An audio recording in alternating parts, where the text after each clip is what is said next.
Guys, listen up. As you get older, the best way to continue to look young, exuberant, and vibrant is to continue to take care of your skin. That's why I'm excited to have Teej Hanley as a sponsor of today's video. You heard me talk about them before, and you're going to continue to hear me talk about them because I believe in their products and the positive impact that they have on every man's life. Teej Hanley makes taking care of your skin so easy. They provide you with all the products you need and nothing that you don't. Every box comes with an instruction card that tells you when to use each product, how much to use, and in what order. Lapeef family, I must admit, skincare wasn't always something I always focused on, but since I started using this system, I've seen improvements in the way my skin looks and feels. And you don't have to take my word for it. They have over 5,000 5-star reviews on their website from satisfied customers from around the world. I recommend you start with the level 1 system, which comes with all the basics: a daily face wash, an exfoliating scrub, an AM moisturizer, and a PM moisturizer. In addition to amazing skin, members of Teej Hanley get tons of benefits, including at least 20% off retail price, the ability to customize your box, pause or cancel at any time, and free US shipping. And because Teej Hanley is sponsoring today's video, they're offering my viewers a great deal. Just click that first link in the description and you'll get 30% off your first box plus the free gift. Seriously, that's an amazing deal. Even though it's too early, as I often say, it's never too late. Click that link and get started today. What's going on, y'all?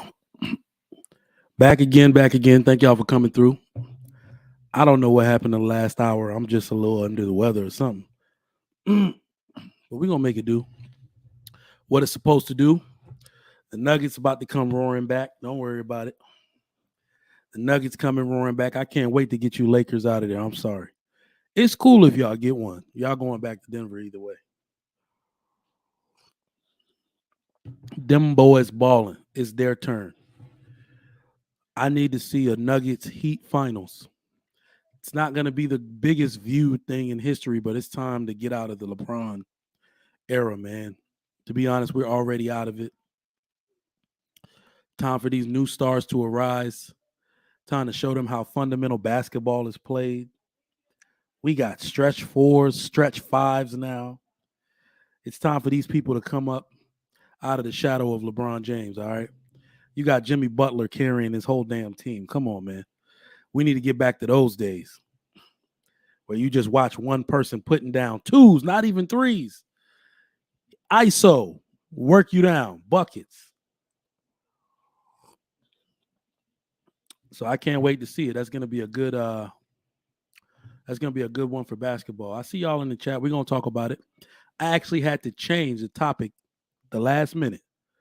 The topic, we're going to move the original topic to Wednesday. The original topic is going on Wednesday now because I was just scrolling through Instagram and I seen this BS. They remaking The Color Purple. I can't believe that. I mean, we have had several instances that we can say put the nail in the coffin of what was supposed to be the black community. We have had several instances, but remaking the movie that arguably started the next wave of feminism and black women is just, it's atrocious, man. It's atrocious. Any man, any black man involved with that movie, in my opinion, is committing treason of some sort. But I'm going to explain, man. I'm going to explain. We got time. We absolutely got time.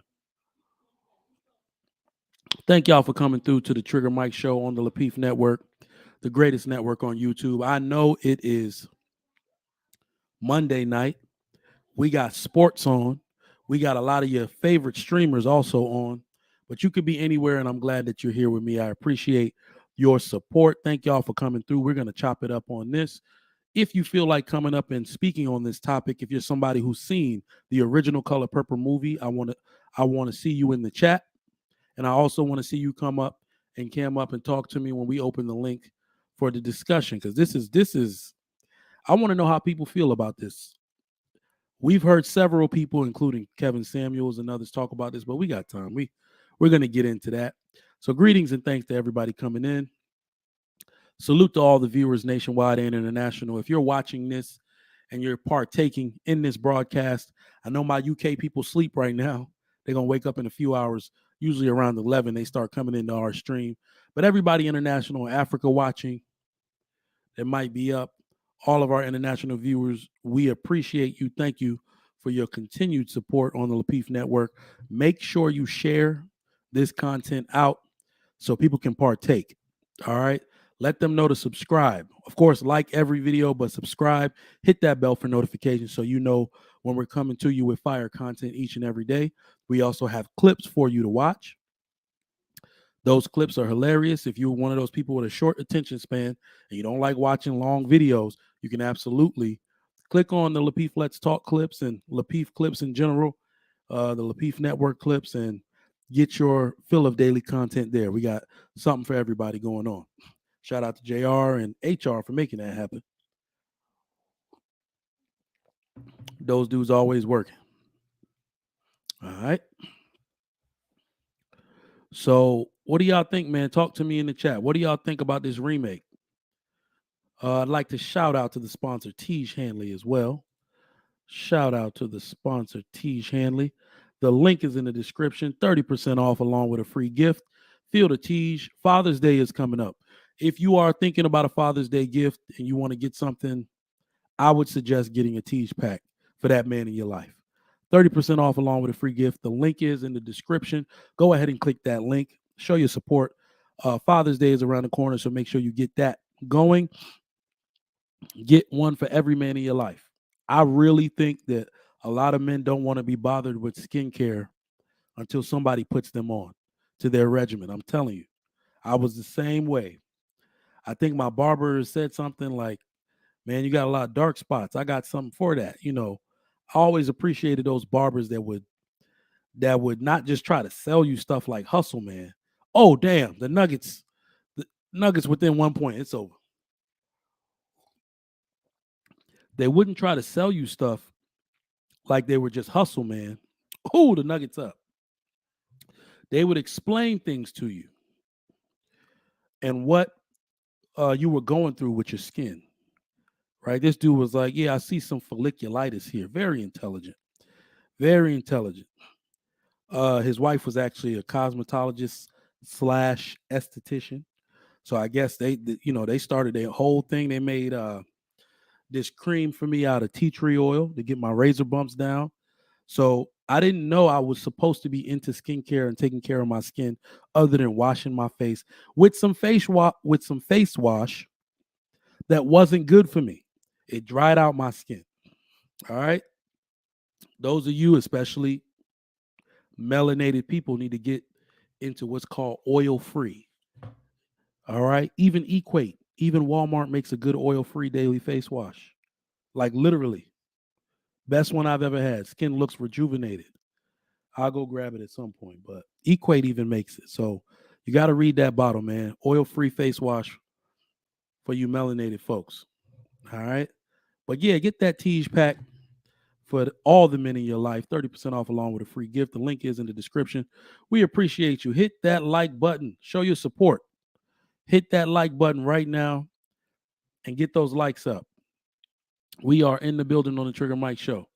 Thank y'all for coming through. I know you could be anywhere, but you here with me. Let's see who we got in the chat. Shout out to everybody in the chat. What's going on, Soul Alchemy? What's up? Dale Matthew, welcome. Jill's Chocolate Boutique, how you doing? How you doing? Welcome.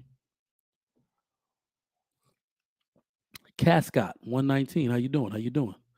RD Chico, who plays Sealy? I don't know who the young one is, but the older one is Fantasia. Fantasia is the older one. Not bad, not bad. Fantasia look good. She does. My man Prime VA 757. What's going on? What up? What up? RD Chico. What's up? Doyle Star. What's going on? My man True Table. What's up? What's up? MS Best. The dish. Yeah, I changed the topic only after seeing that. I needed to get in on this one. That was crazy to me. I mean, it's not surprising given the audacity of women in this time.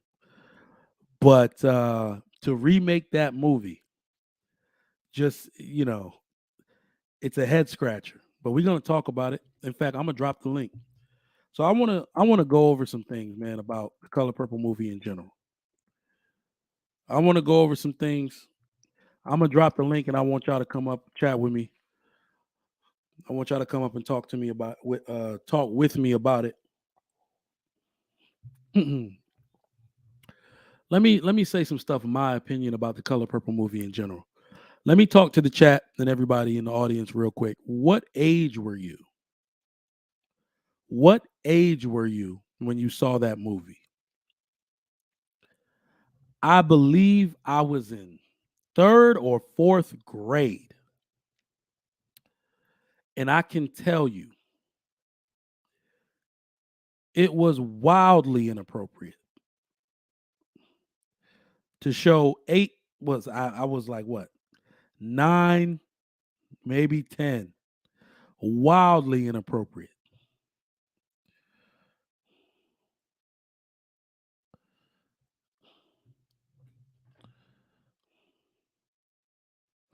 Wildly inappropriate.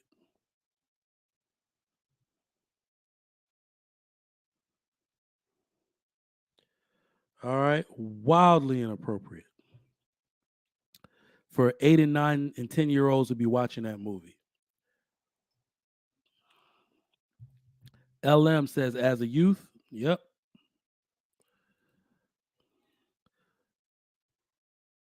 She also said, I read the book and it was worse. I heard. I never read the book though. Man, listen.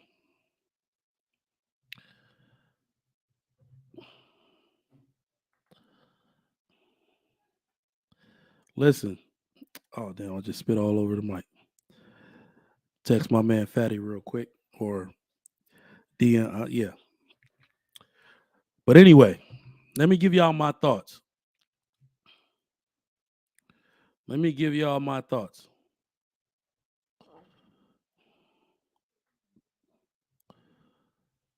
The Color Purple was a disturbing movie. It was. It was a disturbing movie. And up until that point in history, The Color Purple was the biggest black movie of all time. It was the biggest black movie of all time. I think it was executive produced or something by Quincy Jones, that composer guy with a lot of money, very famous, pre 2000, end of the 20th century guy. Directed by Steven Spielberg. So that was a real Hollywood movie. A real Hollywood movie.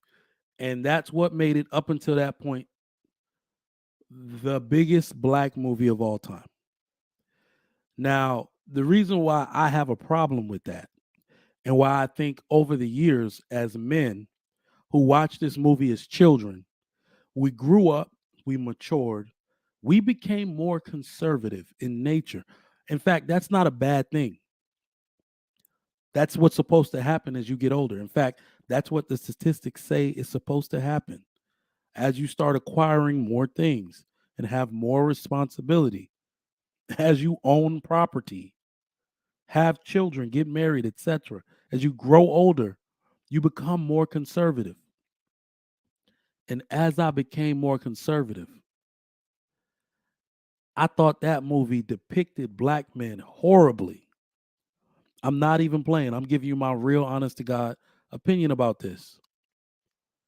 That movie portrayed black men horribly. And if you don't believe me, of course, I'm going to give you my key takeaways. Let me give you my key takeaways from that movie. It was a feminist movie.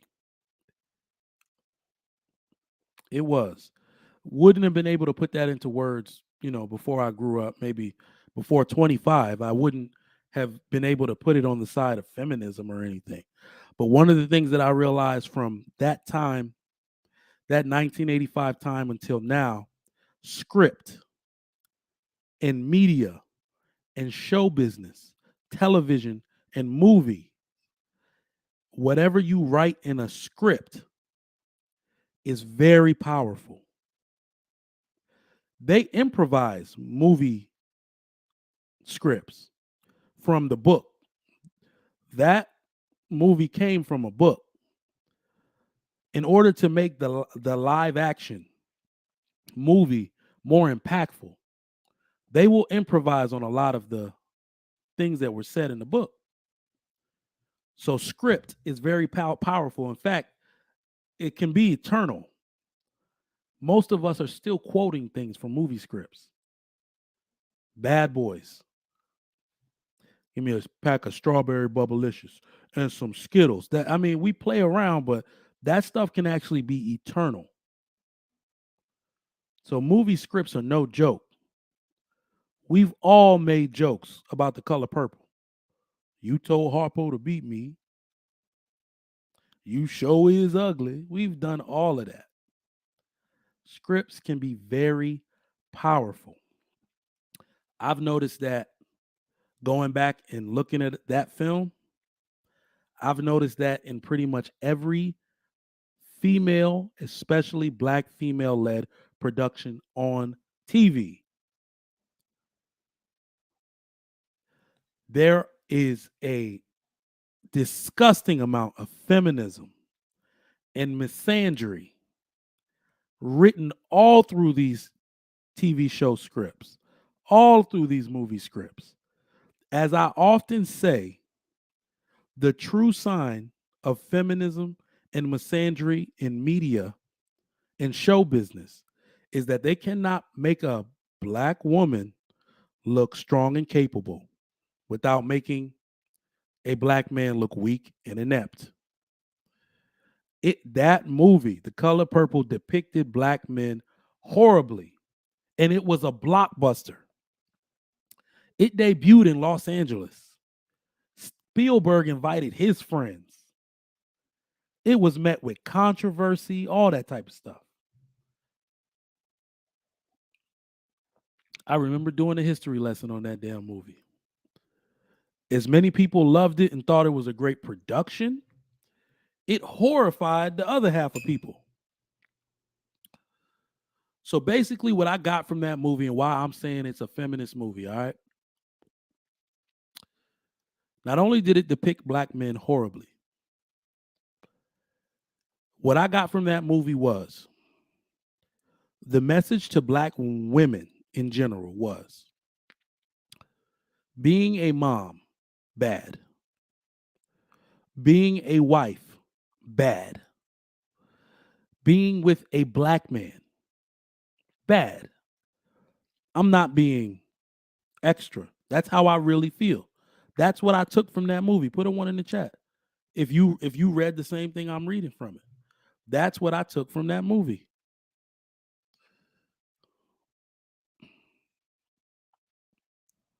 That's what I took from that movie. All right. Now, one of the things I got for y'all, and a question I got for y'all right now, I'm gonna drop the link again for those of you that coming through that want to chat, that want to come up and chat on this. I'm gonna drop the link so y'all come through. Pop up on your boy. Nobody really knows I'm live right now, but we're gonna get him in here. We're gonna talk about it.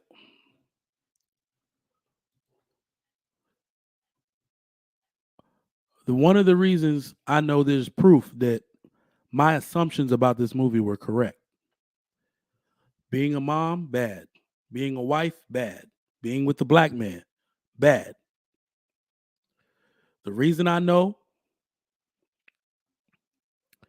that is the message that most people interpreted from that movie was because we see those same issues being repeated in our women today. Not only was it embedded partly by that movie, reinforced, it emboldened many women. They have doubled down on that behavior, that thinking, and that rhetoric tenfold since then.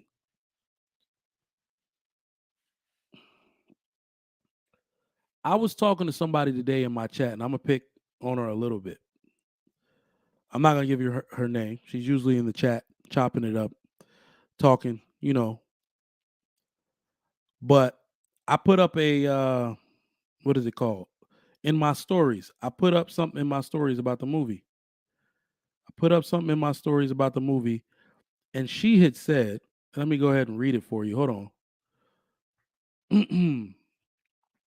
Because this is important to note.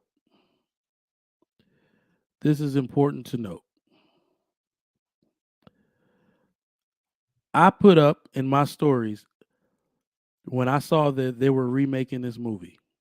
They remade the movie that set black people back a generation. I guess this is the kill shot. That was what I put in my story. And this lady sent me a story reply that says, "Y'all really hate this movie, good grief." And I said, for obvious reasons. Don't you want to see a, a strong black father figures portrayed in the cinema for once? I'm tired of being portrayed as an abusive, drunk. But hey, only women have feelings, right? I further on go on to say, or I'm sorry, she said, I guess I look at movies for what they are, entertainment. And that's precisely what I want to discuss with y'all tonight. This stuff isn't just entertainment. It's not. People internalize TV and movie depictions. They do.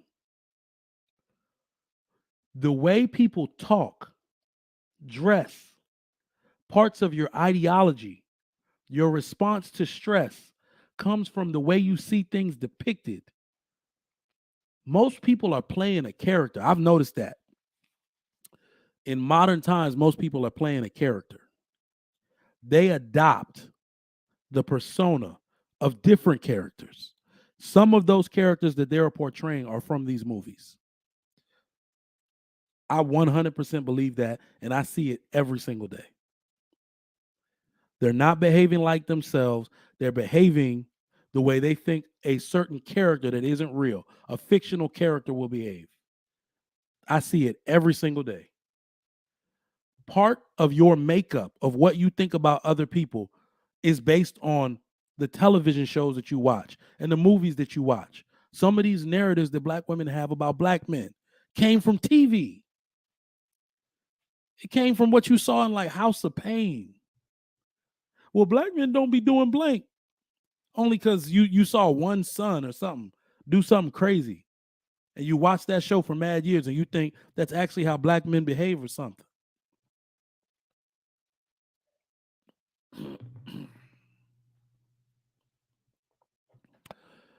But she said, I guess I look at movies for what they are, entertainment. I replied, they are not just movies or shows. Almost every woman we call a terrorist makes a reference to a movie or show when she speaks negatively about black men. And I mean on YouTube. Movies and shows are social engineering tools. If the commercial ad for Pepsi can make you want to go buy a soft drink, then the show itself can frame your thinking in many ways. Put a 1 in the chat if you agree. If they're putting commercials, spending millions of dollars to put Starry Soda, Pepsi, Coke, candy bars, food, Wendy's, McDonald's, if they're spending millions of dollars to put this in front of you and it works, they even have it organized in the shelf. Pepsi products, straight down, one fridge. Coke products, straight down, one fridge.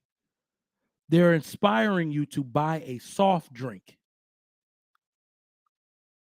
Even if you don't drink Pepsi, the next time you go past one of their coolers and you see the Pepsi, even if it's in the corner of your eye, it's going to inspire you to want to buy a soft drink that is likely made by Pepsi Company.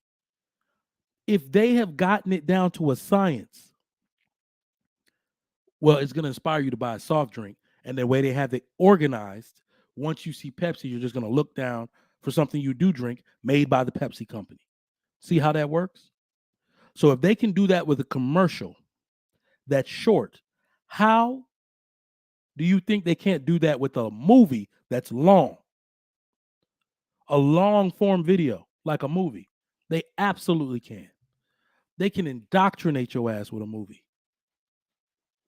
Look at all these women behaving like, listen, we're going to talk about it, but one of the questions I have for tonight is, what are some of the worst movies and TV shows for the culture? So what are some of the worst movies and TV shows for the culture? Which one of these shows ruined the culture? Something ruined it. Something ruined the culture. Something damn sure ruined it. But anyway, let's move on, man. We're going to keep it going. I'm going to drop that link again. I'm going to wait for somebody to come up and chat on this topic.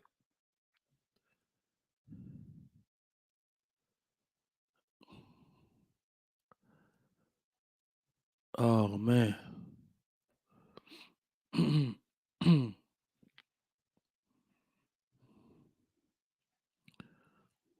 Oh, man. Who we got? Where the Lakers at? Who watching the game?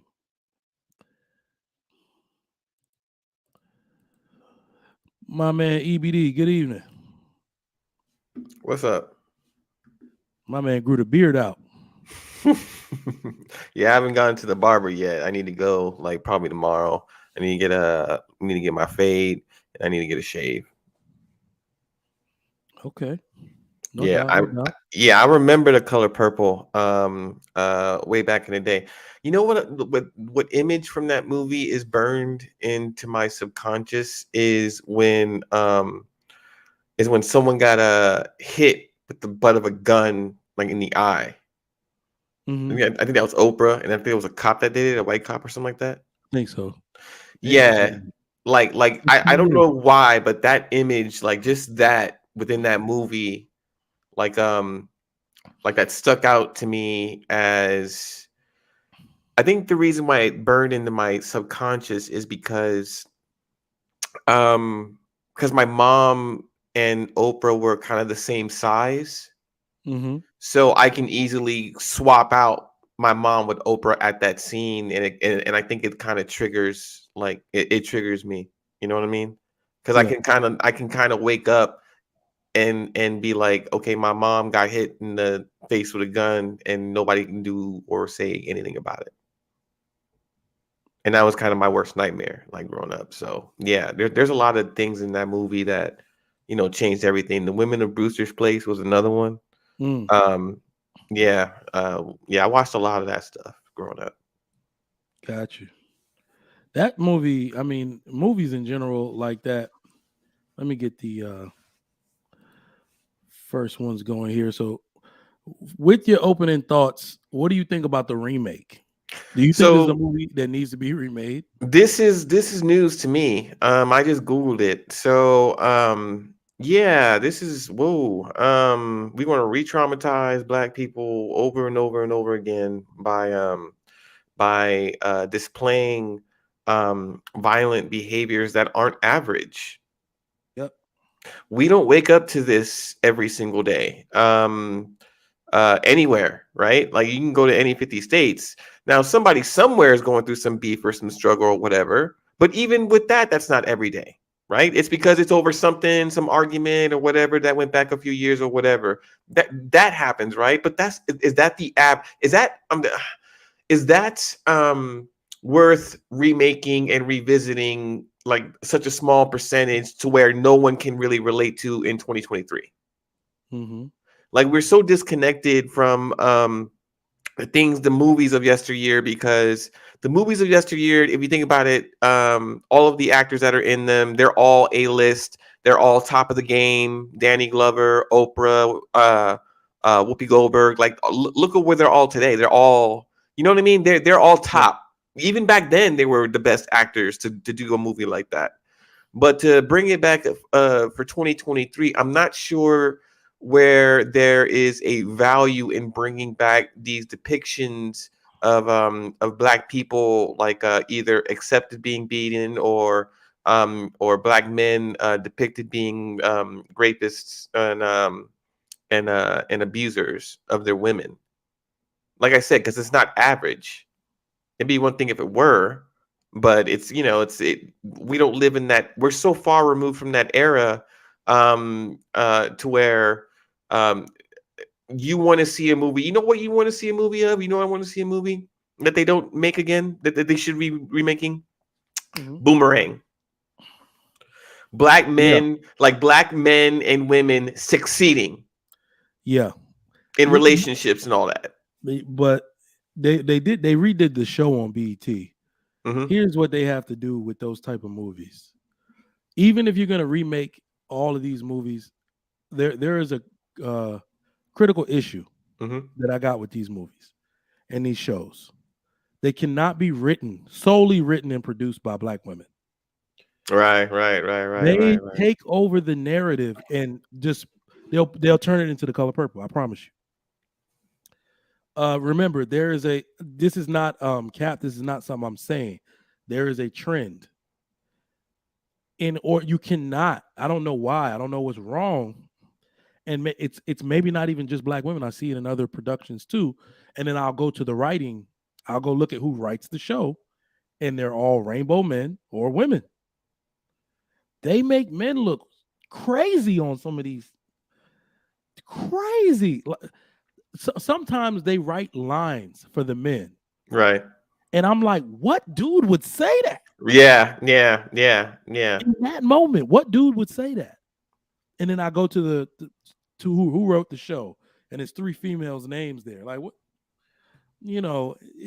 So these shows need to be, some of them need to be produced by men. There need to be more men, hetero men, in the writer's room, and then I'll watch it. Other than that, these females are these scripts are just atrocious, man. They will just keep writing feminism in there and acting like that's real life. It's not. Somebody like me is going to pick it up every single time. I would love to, even when they did that remake of Boomerang. What you'll see. Now, was a movie or a show? You said it was a show on BET. It only had like 2 seasons. Oh, okay. I gotta look that up. Do you know what they did to Marcus? He never came on the show, by the way, but it was actually their children. It was the children of. I actually watched it. I was hyped. I love that damn movie. Yeah. It was the children of Jacqueline, and it was Marcus's daughter and Jacqueline's son. Oh, okay. So Marcus and Jacqueline had a baby, and they ended up being cool when they were young, and those two end up together. But do you know what they did to Marcus? He ended up getting thrown out of marketing because he's a big international marketing advertising guru. Right. For grape allegations. Like, wow, who wrote that in there? So naturally, a dude who is a womanizer, all the ladies want him, all the ladies following him. Right. You gonna turn that into modern day? He grapes people. Like, you see what I'm saying? Yeah. Who wrote that in there? Right. Yeah. If anything, the 2 grapists in the original movie were Jacqueline and the old lady. Oh yeah, Earth the Kid. Yeah, right. Yeah. Go watch it. Go watch the show. It's a BET show. That's what I'm saying. Who wrote this in there, man? No. It wasn't Jacqueline. It was Grace Jones. Oh, she was a grape. Yep. Every woman in Strong J was a grapist. Jacqueline was super aggressive. She took off her panties and put it in the doc's face. This is the essence of sex. And put it on his head. Okay, I actually got to go watch. You remember that part? You remember that Now I part? got to go watch it again. Like that was my like. Do you think Elizabeth Taylor would put her panties Because in my you weren't face? supposed to be watching that stuff when it came out, but I had Oh, that's true. That's an true. older cousin that was living with us at the time. He was watching it. He was cracking up, and I would just be looking at him, cracking up. But then I grew up, maybe a few years older. It started wilding out. But that's what I'm saying. All Yeah. those women in the original movie, aggressive, Right. open, sexually open, and all that stuff. But then, when you want to tell the story your way, you make Marcus the rapist. That's the type of stuff that they do. Like I just do not like. And I know that there are very brilliant female writers, especially Black female writers and directors, but they literally have to stop themselves. Somebody got to be the voice of reason in these movies and productions to say, hey, y'all, we've kind of beat this angry, abusive Black man thing to death, this stupid Black man thing to death. How about we do something different just to give a break? You know what's John the Baptist is. Did you want to say something real quick? What's up? Actually, I just wanted to move. I want to. I want to change the movie that y'all got going on right now. So I will give another suggestion for another movie, but I'll let y'all continue what y'all doing right now. No, go ahead. Yeah, no, go ahead. The movie I want to see remake or something similar to it is The Pursuit of Happiness. Okay. You want to see it remade? Yeah, or more movies like that. Oh, I was about to say, I don't want to see that. Don't mess with originals. That's why. Yeah, you know what? That okay. That should be. I don't know how. But I need to be a rule somewhere, a rule, a law, because there are some movies that just don't need to be touched, that don't need to be remade, that are perfect the way they are. And when you remake it, you ruin the name and the credibility of the original piece. Yep. Facts. Yeah. So I won't say remade, but I would like to see more movies like that where you have strong fathers who are going through crisis. That's real life. That's real life. Look. Yeah. Let me just say something real quick about that movie. Real quick. That situation actually happens more than you would believe. So that is a real situation. If you want a real situation, tell that story. When the dude's chips are down, right? You stable when he gets with him. So that movie was perfect because they depicted it. And it's not like that's every woman, but you could tell that they were trying to show that he was with a weak-willed woman. He was doing right by her because they had a baby. You know what I'm saying? And the second the chips are down, she's just looking out for self. I literally have seen that happen more than I've seen the deadbeat father thing happen. I promise you. Where the woman just goes, doop. Right. No, I got my own life. I wasn't ready for this. I wasn't ready to be a mother. And she dips. Not even that we want that story told, but we got to flip it on its head to say fathers actually don't leave, will be accountable for their own children. The worst part is that he probably didn't go looking for her, to disgrace her. He probably had to get down to business to make things work for his son. So I think that's a lot more common than we realize. But y'all go ahead. Yeah, that it was one scene in the movie where the guy, I can't remember his boss, the guy he was working for, came down the elevator and asked for can I borrow $5 for something like catch a cab or something. And Will looked at this parking like, this is like my last. This is all I got to my name. And he gave it to him. And you can just see the pain in his face. By handing it over? Yeah, hand over the last $5 he had in his pocket to this rich white man who he's trying to get a job with. That scene spoke to me like, that's when you know, like, I know I'm investing into my future, but if my future is not promised. But if I don't give him this $5, I'm going to leave a bad image. Yep.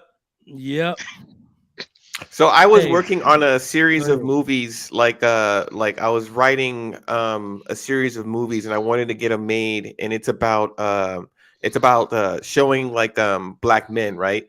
So one of the movies is called Father, and then another movie is called Husband, and then another movie is called Brother, and then another movie is called Son. And it's just about the same like type of Black men that have to navigate like through different factors of life in order to kind of succeed or try and get where. But it talks about all the obstacles and daily bullshit they got to go through. So these are like real movies that really need to be made about how Black men actually can overcome and succeed, but what they have to go through in order to get there. Because that story is never told, not from those perspectives. It's not. It's not. the one thing I do like about this whole YouTube sphere, and you know, geez, every single day I gotta argue with somebody, either on Facebook or on Instagram about something I post. But this is very interesting. The way it happened today, not the lady I was talking about earlier because she's in the chat. Uh, a lady on Facebook responding to the post that I made about black women not liking blue collar workers. And no, you know, that was to trigger who it was supposed to trigger. She's like, of course, I'm married to a blue collar worker. I was like, if it don't, once again, people, especially everybody on YouTube that watches this type of content, if it don't apply, let it fly. Jesus, help me. Y'all literally love, if it don't apply, let it fly. All right, but she went on a tangent. And what I'm telling her is, she basically said the same thing all women say when you put something up like that. Black women have been disparaged and we don't need our own men talking about it. I said, incorrect. Incorrect. Nobody's even disparaging you. The reason why I say things and I make posts like that, because y'all are on these panels just like I am. This is the stuff women are saying themselves. I'm not creating a narrative. They are. And the one thing we need to do as men, and the reason why I'm in this space and other men take the liberty to be in this space and talk, is because we have to be real. Our women ruined our image. They ruined it. In fact, I almost don't even blame them. They ruined our image because when you're trying to create an image for yourself outside of your man, you naturally put yourself in competition against him. So naturally, in order to look more independent, more like you're in control, look like you're more powerful, you're going to have to lay your man low. You're going to have to talk shit about your man in order to put yourself above them, make yourself the better choice. Isn't that what we do in the workplace? So our own women did that against us because we were absent from media. So just talk as much shit as you want. They're not here to fight back. Well, we here now. That's all I keep saying. Whenever a woman or somebody says, you shouldn't be talking about us, we absolutely should. Not necessarily to disparage anybody, but too much delusion has lived in this space as it regards black men. And what I see now is that all the terrorists that used to just give whatever narrative they wanted about men, they are literally disappearing one by one by one. Because they cannot deal with facts. They cannot deal with men with better outcomes than they got. Because they can't say nothing to us. They can't win. What do y'all think? What I find odd is like what you're speaking to what's that lady name? Ayana Van Zandt. I can't say her name, but Yeah, that lady. Iana Van Zandt. Yeah, That lady there, and that they showed a stereotype of her when she was on the 80s, Oprah show in the 80s. But if you go back into the 80s, that was the mindset of how they spoke about men. And that was so, looking back at that now, we didn't know how brainwashed we didn't know how much media was brainwashing us as men to see how media was talking about black men. And now, because I don't think I was a teenager like in 80, like 89, 80s, I was a teenager, put it that way. And now 20, 30 years later, we look at this. I look at TV now. It shouldn't surprise us that people see us the way they see us. Cause look how they talked about us. I mean, growing up through that, we actually lived through that, and to see how we look now, it's not surprising to me.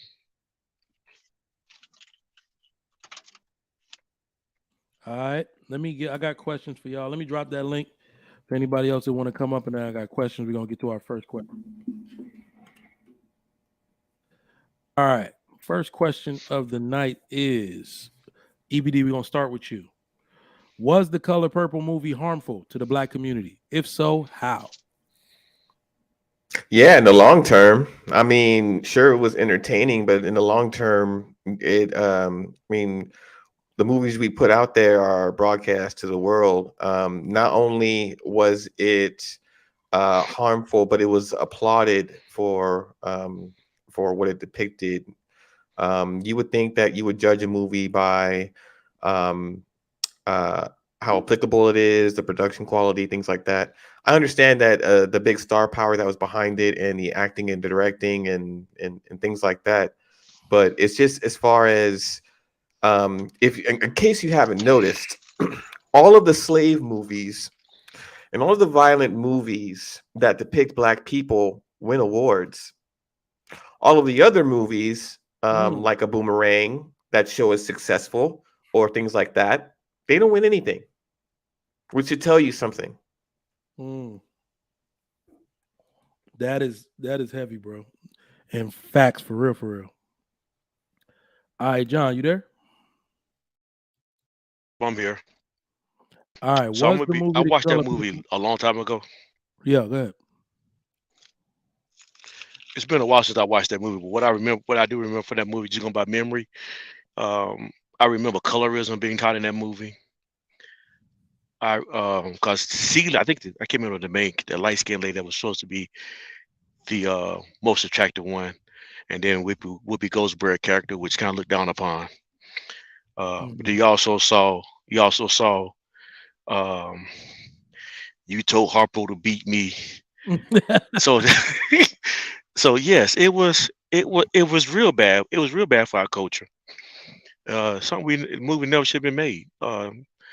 It didn't shine a good light on men or women in that day and time. All right. Let me just say, yes. I believe, God dang, I'm coming down with something.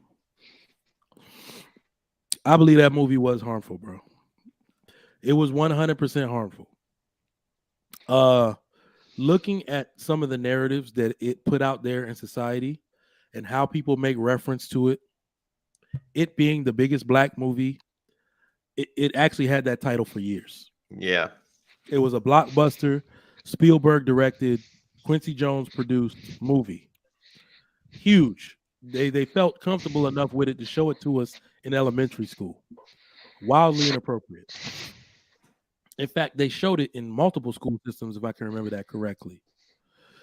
Yes, it had, because what we really understand now that we are coming back to the subject is that if you could create a reference point for a new wave of feminism being created to where women would create false narratives about Black men, meaning things they weren't even going through, they were holding against all Black men, I would say that's a critical checkpoint in history where that happened. So usually, hold on.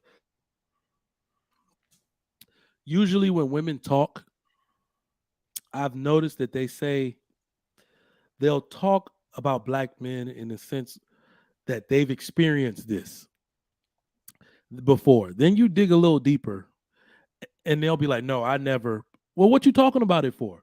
You are referencing a point where someone depicted the worst of a situation, like you said, EBD, something they don't even go through every day and is rare in society in general.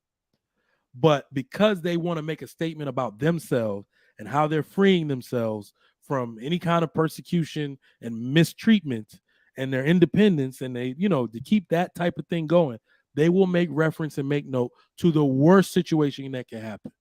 Doesn't even matter if it's happening to them or not. And we've seen that repeated in so many of our sisters, aunts, mothers, whatever, like women over and over and over again are now just telling stories about narratives and creating bad narratives about the Black community and Black men in general, about things they never even went through. And I think this is a critical checkpoint for that. Right. Yeah. Especially in media. I mean, if you think about it, when have we never? I mean, so I was, as we were talking earlier, I was just thinking about other questions too, right? And throughout the 1970, maybe 19, yeah, I want to say 1970s. Let's say 1970s, because I don't see any 1960s movies lately. There, I think there were James Bond and mostly hippie movies. 1970 up to 2023. An interesting question to ask. When have Black men not been portrayed as gangsters, pimps, drug dealers, or a threat to society from 1970 to 2023? In what year are we not portrayed as a threat to either society or the environment or anyone else? Because we don't have that with uh, um, Asian and Arab films. They don't portray, from 1970 to 2023, we don't have them portrayed as some kind of mortal enemy. Like, think about Rambo. Like, the Vietnamese were the enemy. Think about these movies. They had to go somewhere to fight some enemy and things like that. Mm-hmm. All of the movies that they make about us is we're America's nightmare. We're the guy in the alley.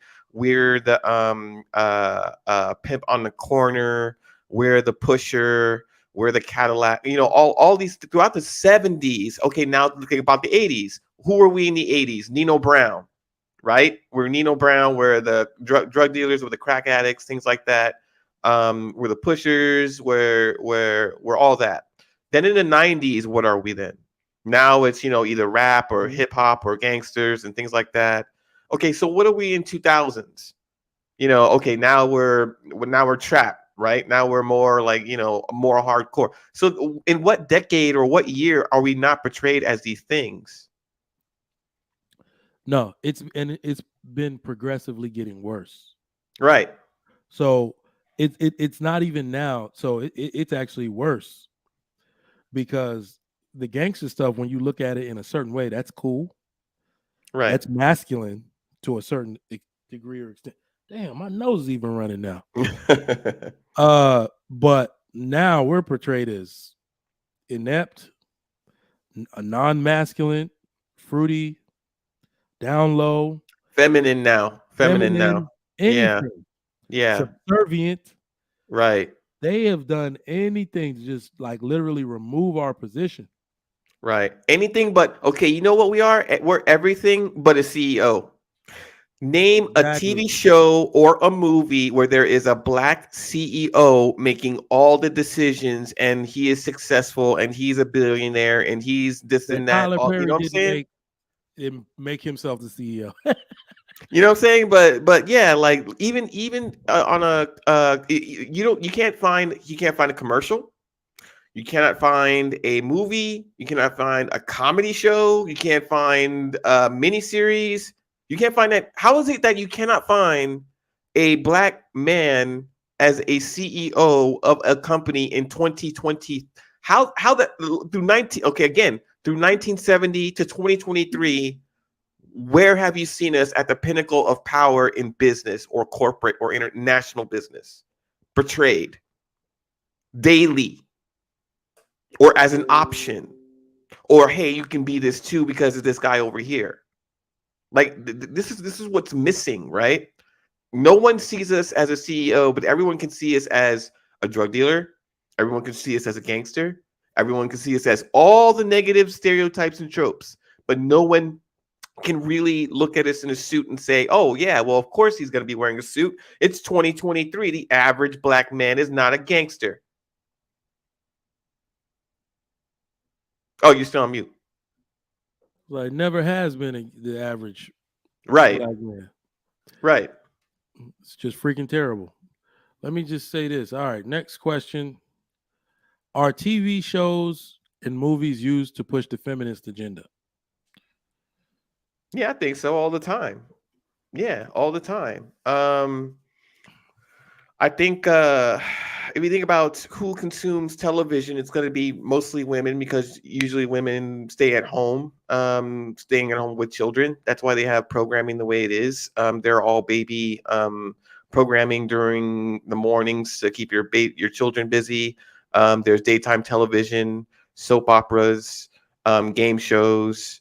All of these things keep up women's interests. So daytime television is more catered towards women who stay home for the most part. Hey, What's up? I've seen this freaking commercial for this movie. I'm like, oh heck no, boycott. Yeah, I'm not for it. I mean, it's a musical. The people like it's a musical. Chill out. In order to tell the story before you sing, you got to tell the story, and you know, some parts they're not going to. Yeah, it looked like they were shooting at somebody. I was like, yeah, they're gonna tell this whole story. They're gonna tell this whole story and set a whole other generation back. So What we're do you saying Oh this is a yeah, musical now. This is a musical. they're trying to get our children. They're trying to get our children. I honestly believe Wow. because I think it's a subconscious grab to get our children. I mean, like the young lady that's possibly going to be the head liner in this movie. She just did Little Mermaid, so obviously little girls following her. Like, okay, oh, she's in Color Purple. She's singing about this. Oh, that guy abused her. You know what I'm saying? It's just, I think it's a grab for our children that have like, you She was know, light skinned, so she light skinned a little bit, huh? she's a little light skin. Okay. That Ernie Hudson, I think. Cool. No, I'm looking at the trailer. I can't hear it though. It's like Chloe Bailey from the girl. She just did the Little Mermaid, Yeah. and I believe they Oh, have her. her Okay. doing. Yeah, so there's a lot of young women and a lot of children now that are following her.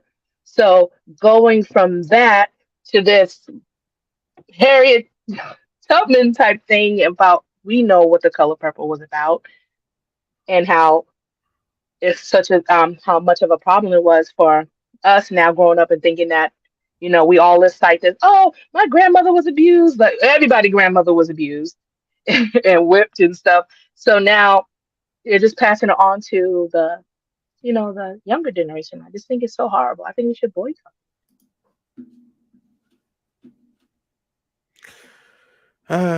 Yeah, but people with money, that's the problem with in media because it's people with money that can control an image or a narrative of an entire people that they know nothing about.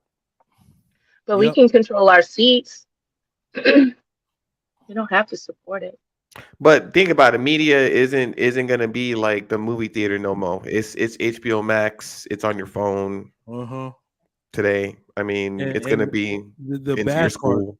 the reason they remade it, I'm gonna go look at who's the executive produced it and who the producers are. But the reason they remade it is because of women in general. Yeah. They don't need to regard men or have anything like that if they know that they can get the women on board with this. So they packed it. It's full of star power. I got Taraji P. Henson in it. You okay over there? Your sinuses? Oh, I don't know what messed me up, but my nose just sitting here dripping. Throat. Sorry. Damn. I was like, I don't get sick that often, but that just hit They me they real. knew that you were gonna talk about the Color Purple. Yep. Well, no, it's also very common. Like I'll have an overnight little cold with these Yeah. kids. That when they're in daycare or in school, they'll bring you anything home. Mhm. Yeah, and also like I think the streets, I think they have their ear to a lot of companies. They definitely have their ear to the streets where like YouTube is hot. They're addressing these where we are really trying to address these problems that are in our community because a lot of men can't find black women, a lot of black women can't find the black men. So just anything just to keep us off track. They know that we're trying to come to a solution, that we're having these discussions, that we're having these panels. And I really think, they're making, media based off that, honestly. Okay, that's good.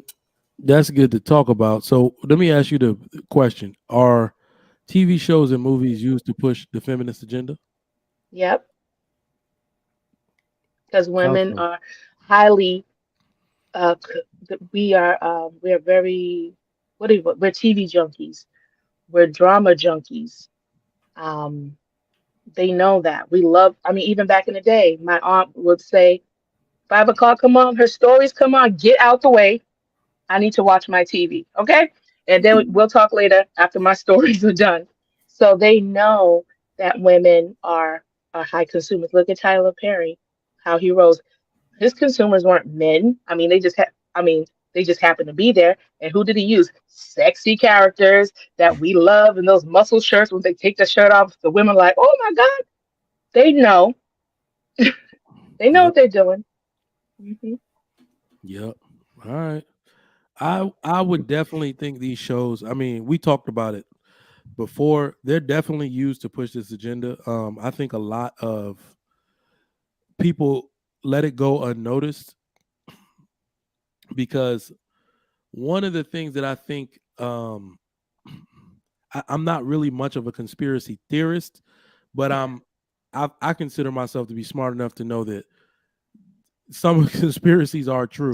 We may not have it exactly on the head about what's going on, but we can clearly see some of the objectives in their entire mission. We may not know all of them. We may, take a wrong guess here or there, but we could definitely see the writings they put on the wall, on the Mhm. hieroglyphs. We can decode some of it because Yeah. what they're doing, everything is all about money. I mean, Mhm. I take my strategy from this. I don't know if y'all remember Rush Hour 2, where he was like, wait, it was Rush Hour 3. No, it was Rush Hour 2. He said, let me tell you my strategy for fighting crime. Something like that. Follow the I know. follow the follow the witch rich right white man. man. Yeah. Exactly. Follow the listen. There are so many gems. There are so many gems. It's true. It's true. So many gems embedded that you didn't even think was wisdom. Follow But the till witch. this day, I still employ that strategy. Till this day, I still employ that strategy. If you want to know where something went wrong and what the ultimate agenda is, follow the rich white man, which is just the police say follow the money, forensics, everybody like Mhm. accounting, forensic, they say follow the money. All right, Mhm. where is the money leading? What is the purpose, the monetary purpose of doing such a thing? And they have one. And Yeah. it's the women. Black women spend more money than anyone in America. So you have to understand that they have no interest in the black community being reformed because that would be less money spent. Mhm. Keep us apart. We will buy frivolous goods. We won't invest. We won't save. We will just purchase.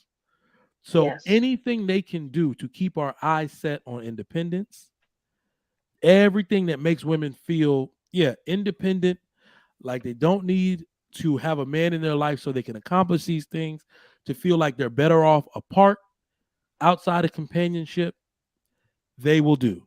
Yeah. Market the black woman's salvation to her at all costs. This keeps her buying. Mhm. Without a man, her spending patterns are ridiculously irresponsible. Like you can easily see that. Here's a thought experiment I'd like to run past you guys. Because I've been doing that. You guys just bring that out of me.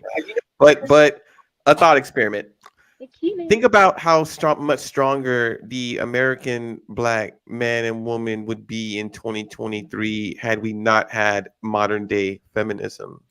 You wouldn't have women shopping on themselves, getting worried about themselves. They would be confident and feeling in their beauty because their men actually want them, provide for them, protect them, take care of them, and are attracted to them. And then you have the feminine women who, know that they have the best, like, quality, top character of a man. They have the strongest, they have the fastest man, they have the bestest man, things like that. Can you stop Because, looking at the camera? huh? Fall on the ground. Oh, sorry. Sorry. No, My that's okay. daughter. That's okay. But the reason I say this is because if you look at where women spend their money, right? Mhm. When you talk about the modern day woman, Gucci, Louis, millionaires, billionaires, because of Mhm. how women think they need to buy and acquire, this for keeping up with the Joneses or what have you. Had that money been shifted into the home or into investing into the inner community where we have our own version of Gucci, where we have a black Gucci, a black man that's a Gucci, a black man that's a Louis, a black man that's a this or that. I would have wanted black women to start buying from black men and making them millionaires and billionaires, and then have black men actually do the designer clothes or what have you, rather than always going to the Italians or somebody else. You know, things like that. Like, I think about these things because over the from 1970 all the way up until now, like a generational change of thinking could have like affected, how we relate to each other as men and women. I'm not trying to cut you off. No, go ahead. I was done. But I gotta show you something real quick. You're talking about them buying the white man stuff. Guess what? Here we go. This is my clothing line right here. Nice. So, yo, I thought that was a whole dude standing there. I ain't I gonna. know. Look at this guy standing right here. you see that? I was afraid I was gonna have to end the stream. I thought like you were tied up. I thought you were tied up a white man. I was like, oh God. Look at this. You talk about the white man. Here he is. Oh, here he is. I know. I know. But what you're looking at, that's Right. 100% wool. Oh, okay. Right there. It's gonna come in that design and it's gonna come in suits. Right. So it's a huge. In fact, I have a website for it, so it's gonna be huge. But I'm not gonna promote it on Trigger Mike. It's good, so that way I don't buy into his time. But what I'm trying to say is this, right? Mm-hmm. No, go ahead, promote it. No, great. Yeah, go ahead, promote it. I mean, if I can order some. Yeah, I have a website for it. The website is still under construction for the checkout page. So next week or so, people can check out and then buy from it. But it's in the same wood the same material that you get off of Giorgio Armani that they sell for like $2,000-$3,000 is the same thing. So it's gonna come in suits, everything. So that's my clothing line. Nice. Yeah. Yeah. Yeah. Once I get this goddamn tummy off me, I'm about to start wearing suits. Oh yeah, but this is also, is Nigeria. This is the Nigerian garment suit. Yeah, that's the something that I'm wearing. I wear it all the time, so that's the something that I'm wearing right here. So it's a Nigerian garment. It's 100% wool. Nice. No, I'm sorry, 98% wool and 2% cashmere. So which means cashmere. Yeah. Let me tell you, I got a Ralph Lauren cashmere sweater. Yeah, I had no idea where. When I bought it, I thought it was just wool. Like I buy something from home. When I put that thing on my body, I was like, you got to move around in like. That's right. It makes that thing right. I'm like, what is this? Is not my usual. Let me show you this right here. Wool or whatever. You see that right there? I was like, whoo. Check this out. Check this out. Yeah. So it flows then. It got some buoyancy to it. Yeah. It doesn't wrinkle. Like you see that? Yeah. Oh. It doesn't wrinkle. And then when you pour water on it, right? If you pour water, the water just rolls on. Nice. That's what I'm talking about. Yeah, I need that. Scotch guarded? Yeah. Yeah. Huh? You said what? No, it beads off. The water beads off. Is it the cashmere that does that, or is it like Scotch guarded or something? No. It's the cashmere that does it because it's 2 to 5% cashmere and then 95% wool. So because of the wool, right? So what happened is that the water cannot absorb easily into it. And then you can wear it for a couple of times because what happened is this, right? When you put it on your hanger and put it up, it goes back to the original form. So the wrinkle disappears. So it doesn't wrinkle. And it's heavy. The material is heavy because it's original. So that's where the reason why I present it is because that's where, like, I look at it, like, when I look at stuff like that, we don't have black businesses that can compete. That is why I came up with this. So I'm going after Louis Vuitton. I'm going after Giorgio Armani. In fact, we're going to carry handbags like 100% leather, just like Louis Vuitton, but the leather is coming off of Nigeria because what happened is that they get their leathers from Africa, then they go to Europe and finish it and then make it and sell it. So everything is made in Nigeria. So it's Nice. going to be like leather for shoes, leather for wares, even up to the furniture leather. So Mhm. it's gonna be good. So I'm gonna once everything goes online, I'm gonna keep promoting the website so you can check it out. Nice. Awesome. But it is what it is. You know what I think? Oh, thanks. Oh, sorry. If oh no, Yeah. I'm just real quick. I'm now that he's talking, I'm thinking like I don't know if there is a program, but I think there needs to be one where people who get their business degree or business acumen in America fly to Africa or any part of Africa, start their business there, and then maybe Yeah. connect a bridge back to the United States and put some people here on. That's It's They what do that. that's They do exactly what that. I'm doing. That's exactly what I'm doing because my intention is to bring the stuff from Nigeria and then have it sold here. But Mhm. at the same time, create a massive white collar job here. So we get to employ a lot of people in it nice. for the company itself. Right. Yeah. I want in on it. Let me I know. Yeah. wanted on that Me too. too. Me Oh too. yeah. Oh yeah. Oh No, yeah. So I was gonna say if you that. ever if you get to have like a boutique, right? Mhm. Depending on the boutique, you can be able to carry our product on that boutique too. Nice. Yeah. No, With our no, price I was point gonna too. say that we have had so much enterprise in the Black community, even under oppression. Mhm.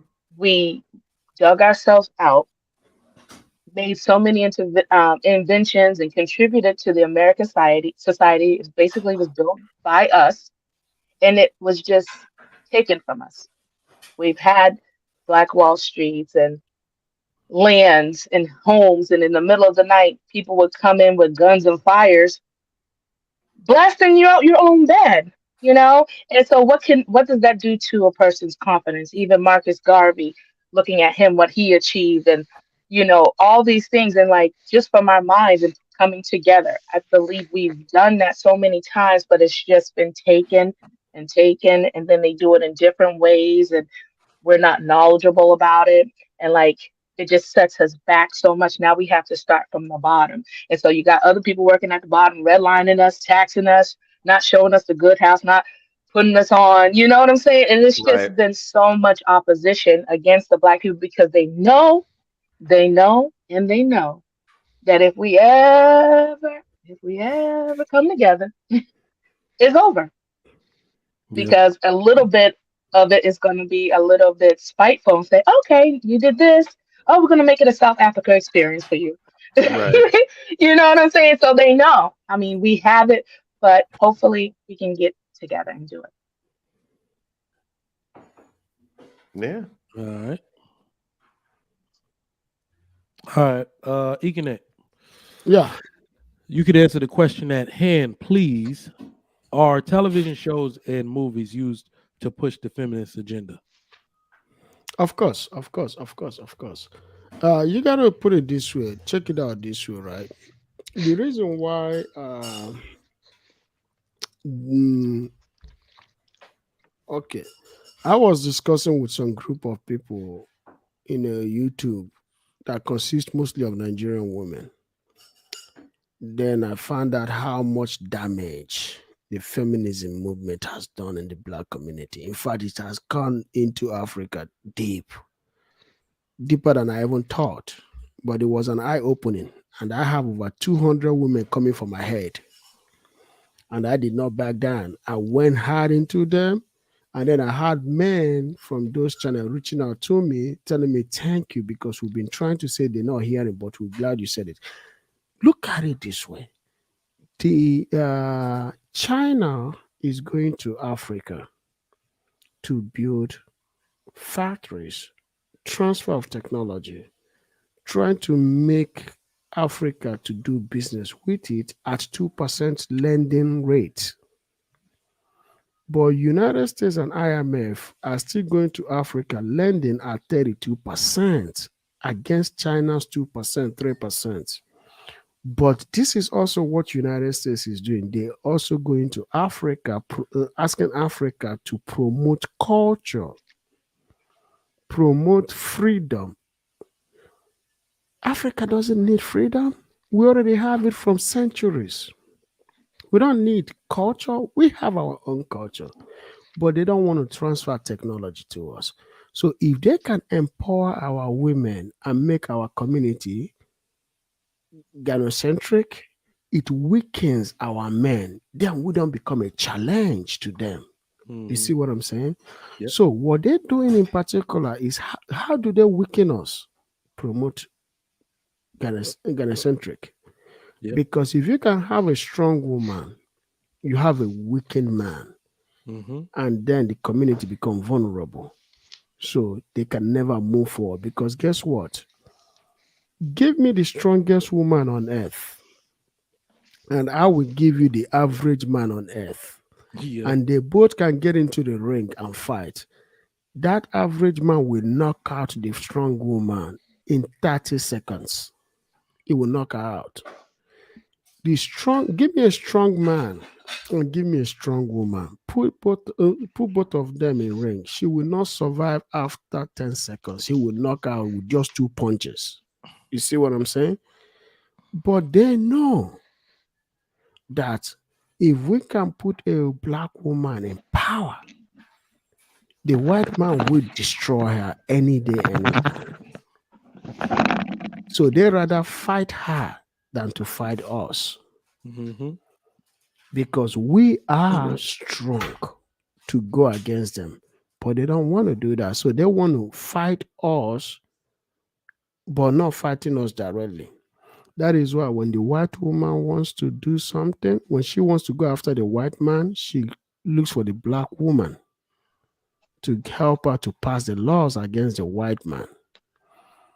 But then when he wants to go after the black man, he looks for the black woman to go after. So the both gender of the race use the black woman to achieve whatever they want.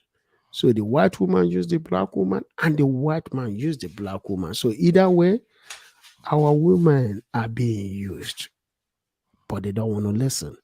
So yes, do whatever you can to empower the black woman. Then you can subdue and destroy the black community. That's what they're doing to us. That was deep. That was but that's real. I don't think a lot of people understand the mental. It's political, but it's also mental. So in with those people who are like pushing back, like, oh, they're not doing all that type of stuff. I've heard people really have that ignorant stance to where they don't realize that Africa is the only continent that needs nobody else for anything. And name it. It is grown. It grows on the continent of Africa. Name it. The stuff you need for chips grows there. Iron ore, coal, anything you need grows there. So, but look at it this way: it's to our detriment. You know why it's to our detriment? They said that necessity is the mother of invention. yep. Africa didn't have necessity, so we didn't really invent. Absolutely, Because we didn't have necessity. We took But it the for granted. Europeans had necessity, so necessity became the mother of invention. And then to correct somebody that was saying online that I'm always coming violence against women. No, I'm not coming violent, and I'm not promoting violence against women. What I'm saying, because somebody just put it on the chat, what I'm saying is this: our women have to understand the game. Yep. So they don't get played anymore. Yeah, well, every woman has to protect their man, not so physically. let me expound on that, because this is a very good point. The ladies are being played. White men they're using you. They do not see you as powerful. They don't see you as more powerful, more suitable than your men. This is like literally, I've seen this in the corporate structure. I've seen this at every level. This is personally me, while I don't understand some of the hatred for white people that, a lot of ADOS and FBA people have. I don't see white people as my competition in this life. I'm bigger, stronger, faster. The women like me more than that. Like, I have not looked at them as any kind of competition. Bob has not been my competition since I was born.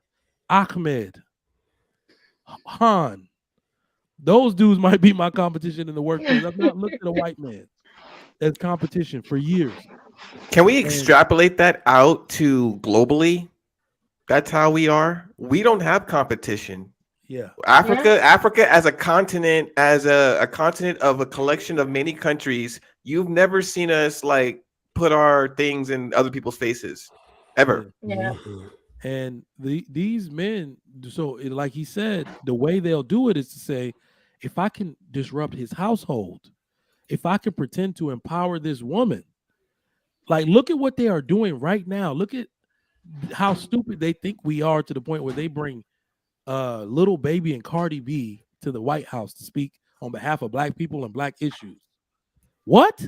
No serious black man would ever allow that. Not even black. Okay, they are literally willing. This is actually something that made my stomach turn, y'all. They are trying to appease black women so bad because they need your votes but because now people are priced out of the market, more specifically black women, they are making people with good credit, such as myself, who already have mortgages, pay more on our mortgage so they can finance your broke ass getting a mortgage. Yes. Yes. This That's is what horrible. liberals do. They know strong men are not going to go for that. So they use the black woman to undercut the man. You know, the seriousness about it and the real thing that Ikene said was that the power they're giving you is false. The second they want to take it away, the second they feel they have no more use for you, and that time is actually coming. Hispanic women are about to be their new favorites. Yeah. Hispanic women are coming into this country in droves. They're not going to have a need. Give it maybe 2-3 more elections. They are not going to have a need for black women anymore. And your issues go to the wayside. Nobody cares about your agenda. Nobody cares about your bills for reparations. What is it that you need? No, tell Rosa. Rosa, what do you need? How can we help you? Yeah. But anyway, I heard that stated by Candace Owens too. She said it's not going to matter in a moment's time. But I mean, that's before we seen all the migrants coming over than it is now. And then I was like, trying to pay attention to what she said because a lot of people got hate for her. But now we see it even more because they just put their heads down and work. So if we already heard that black people lazy anyway, so now we're just going to go to the next, minority, which will be in more mass and everything. And they're going to go along with it, give them all the benefits that we possibly should have gotten. hey, I just want to say something on White School real quick. John, how you feeling? Oh man, I'm doing great. I'm doing great. How you feeling there, John? Doing Hold much better. on. Where's my broom? Hold on. Shit. Oh man, where's my broom? It's in the other room. Where's my broom at? How you feeling, Chief? You might want to turn your camera. But you finna go sweep out Houston. Well, it don't matter Yes. because that's the last time you're gonna see old buddy in the back in that uniform. Oh boy, sweep. Damn. I'm not gonna lie. I am not just a real statement. I am a little bit of a LeBron hater, but it actually has less to do with his basketball ability. But I understand I'm not gonna appreciate him for the player he is until he actually leaves, which is how it usually happens. So until he actually leaves, I won't really appreciate him. But I do think getting swept, even though he's at his age, he's still at a certain level. Getting swept like this kind of puts a, How old is he now? How old is he That now? was I think he just turned 38. Oh, Yeah, did he's he? not a kid. Oh. He should have been gone 2 years ago, bro. You're not a basketball novice. You're not even a basketball fan if you make a statement you just made. You don't even Me? watch basketball if you make that statement. Me? I don't watch basketball anymore. I'm like for me, for me, it was Jordan, it was Pippen, it was Tim Duncan, it was David Robinson. After that, I was out. I mean, listen, the Jordan thing has actually been solidified. It's been solidified definitely with this, but the way I like to put it, and this is an aside from the topic, yes, we are talking about sports. LeBron is the greatest. Really, when you go across sports at the level he's playing, He's the greatest athletic specimen that has ever lived. Even in basketball, but across really all sports, he is the greatest, most durable That's athletic right. specimen That's right. in the history of sports. But one thing that I'm gonna do when it comes to LeBron, because John's sitting here like, what is this fool about to say? I watched some kind of montage, or what do you call it, reel of how much LeBron passes the ball in moments where when Jordan would have kept it. That is why I could never give the greatest basketball player award to LeBron James. I even saw it in the last series. In the last series, he was ISO. Oh, Trigger two Mike. defense, pass. Not pass to just anybody. It was like pass to somebody garbage. Like, I'm not garbage, but Hachimura. Hachimura should not have the ball. I was like, give him that ball back. Jordan would never, unless he set the person up. Okay, so on the Denver Nuggets, who is the greatest player on the Denver Nuggets right now? Jokic. Okay. How much does Jokic pass? Jokic he's a passing 5. And LeBron is a passing 4, a 3 or 4. Oh, I'm not talking about him setting up plays. His basketball acumen and IQ is probably top 2, top 3 in history. I'm talking about clutchness. They now have a player. Wait. They now have an award. De'Aaron Fox won the first one. They now have an award called Clutch Player of the Year. LeBron literally would have never won that award. He not in his whole career. D Wade would have won it when he was on the Heat. D Wade would have won it when he was on the Heat. J.R. Smith might have won it one year when he was on the Heat. Ignorance is really speaking out loud right now. Your ignorance is really speaking. LeBron James is the most clutch player to ever touch a basketball. He's more clutch than Kobe. Jordan, yes. He's more clutch than Jordan. Yes. No. I can't remember. I don't have the stat in front of me. I was going to watch this. I'll look at it. So this is what I don't like about this is where we go out of the window with the Jordan did more with less time. So he can't really touch him. LeBron is going to break every record. He stay in the league 2 more years, but he's already 6 past where Jordan went, and Jordan did all he did. Can we get back on subject? It's all right. It's all right. I don't got my broom in here, so either way, let's ask John the question: are television and movies used to push the feminist agenda? Yes. Ever since I don't know when it started, but yeah, most definitely is used to push the feminist talking point agenda. The way you see men and fathers or family shows presented now, there was a time where fathers knew best. One of the TV shows that y'all probably never heard of, Father Knows Best, or even Fresh Prince, which y'all may know from the 90s. Where Phil was a strong, masculine man, was not intimidated by his wife or kids. You don't really see too many men like that now on TV. You mostly now see like the TV show Kings and Queens, where the husband is some blundering idiot who can't make 2 ideas or can't solve any problems at all. So yeah, I mean the agenda most definitely is out there to make men to make men look weaker and women look smarter and stronger in TV shows. And like I'm not the biggest Marvel fan, but I like watching Marvel movies. But even Marvel movies now are starting to turn me away a little bit because even the heroes that were once men are now being feminized. They're making heroes more feminine, and so yeah, it's most definitely happening. No, you're absolutely right.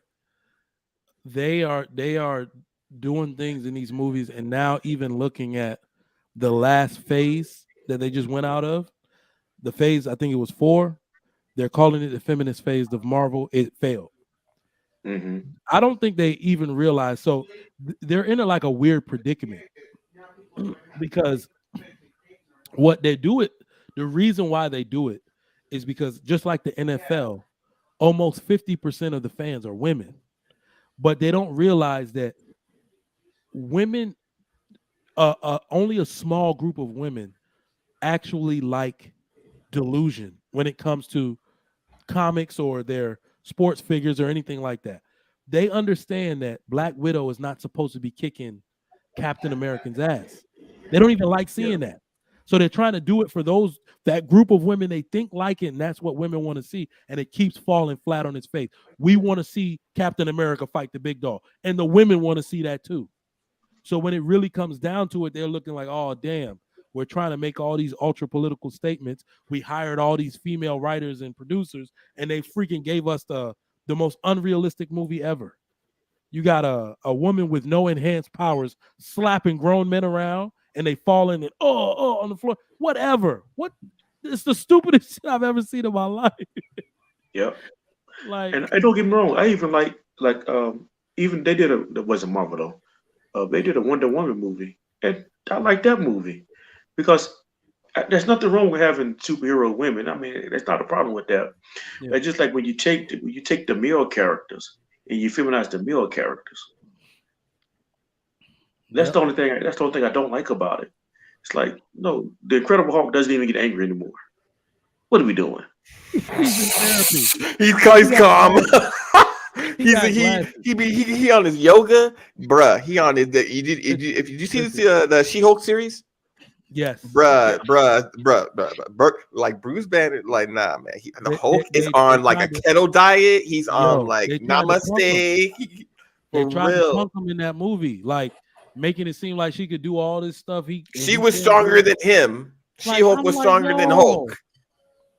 Like, I don't understand how does that work with, okay, hang on. I'm the dude, I'm Hulk, and you're a woman. My blood gets on you, and you're stronger than me. That doesn't make no sense. It doesn't make any sense. It doesn't make any sense. When will it stop? I don't know. No. Put it this way, Trigger Mike. Put it this way. Mm-hmm. If you can't control your woman, you got to end the relationship. I agree. Because this is what it is, right? You cannot tolerate. No, you cannot allow what you can tolerate. But at the same time, you don't go where you tolerate it. You got to go where you celebrate it. Yep. Meaning that if you have a woman in the house and you tell her to do something and she won't do it, that means you have to end the relationship, because guess what? If she doesn't do that one thing, she will never do the rest of the things. Simple as that. That's so what it is. Another thing I don't like too is, and I'm probably get trouble for saying this one, football, basketball has really turned me off of it.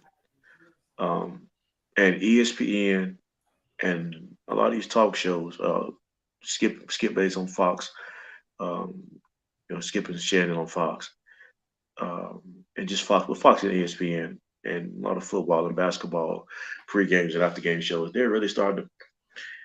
I said this probably 20 years ago. They're involving too many women in sports. Yes, in sports casting. Correct, and I've said this 20 years ago, and people thought I was crazy because men really get mad at me when I say this because they say there's nothing wrong with seeing a pretty face in sports. I'm like, no, it is, because to me, I don't want to. I can't remember when it happened, but there was some time ago when female sportscasters would interviewers would get mad because they couldn't go to the locker room like other men could. Yeah. I'm like, you shouldn't be in there. Hell no. Mm-hmm. Hell no. And men shouldn't be in women locker rooms. Yep. It's like, I don't, and I know it's just like they want equality, but like some things just shouldn't happen to me.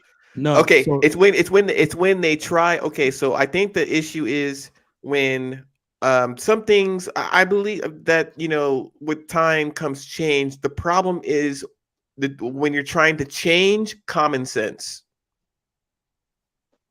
I mean, a man shouldn't be in a woman's private space where she can undress her clothes and change and do everything that she needs to do in her space. And just to say, a woman shouldn't come into a man's space. Like, this is common sense, and a common sense leads to decency in how we treat and respect each other. And when you're trying to challenge and change common sense, saying, well, I feel feminine, so I should be able to be in your space, and you shouldn't feel any way about it, there's going to be issues there, and that's nothing. Your feelings about me being in your personal space will never change, no matter how many times I say I'm a woman, or I put on a wig or whatever. I'll never have the biology of being a woman, so I have no business being in your personal space.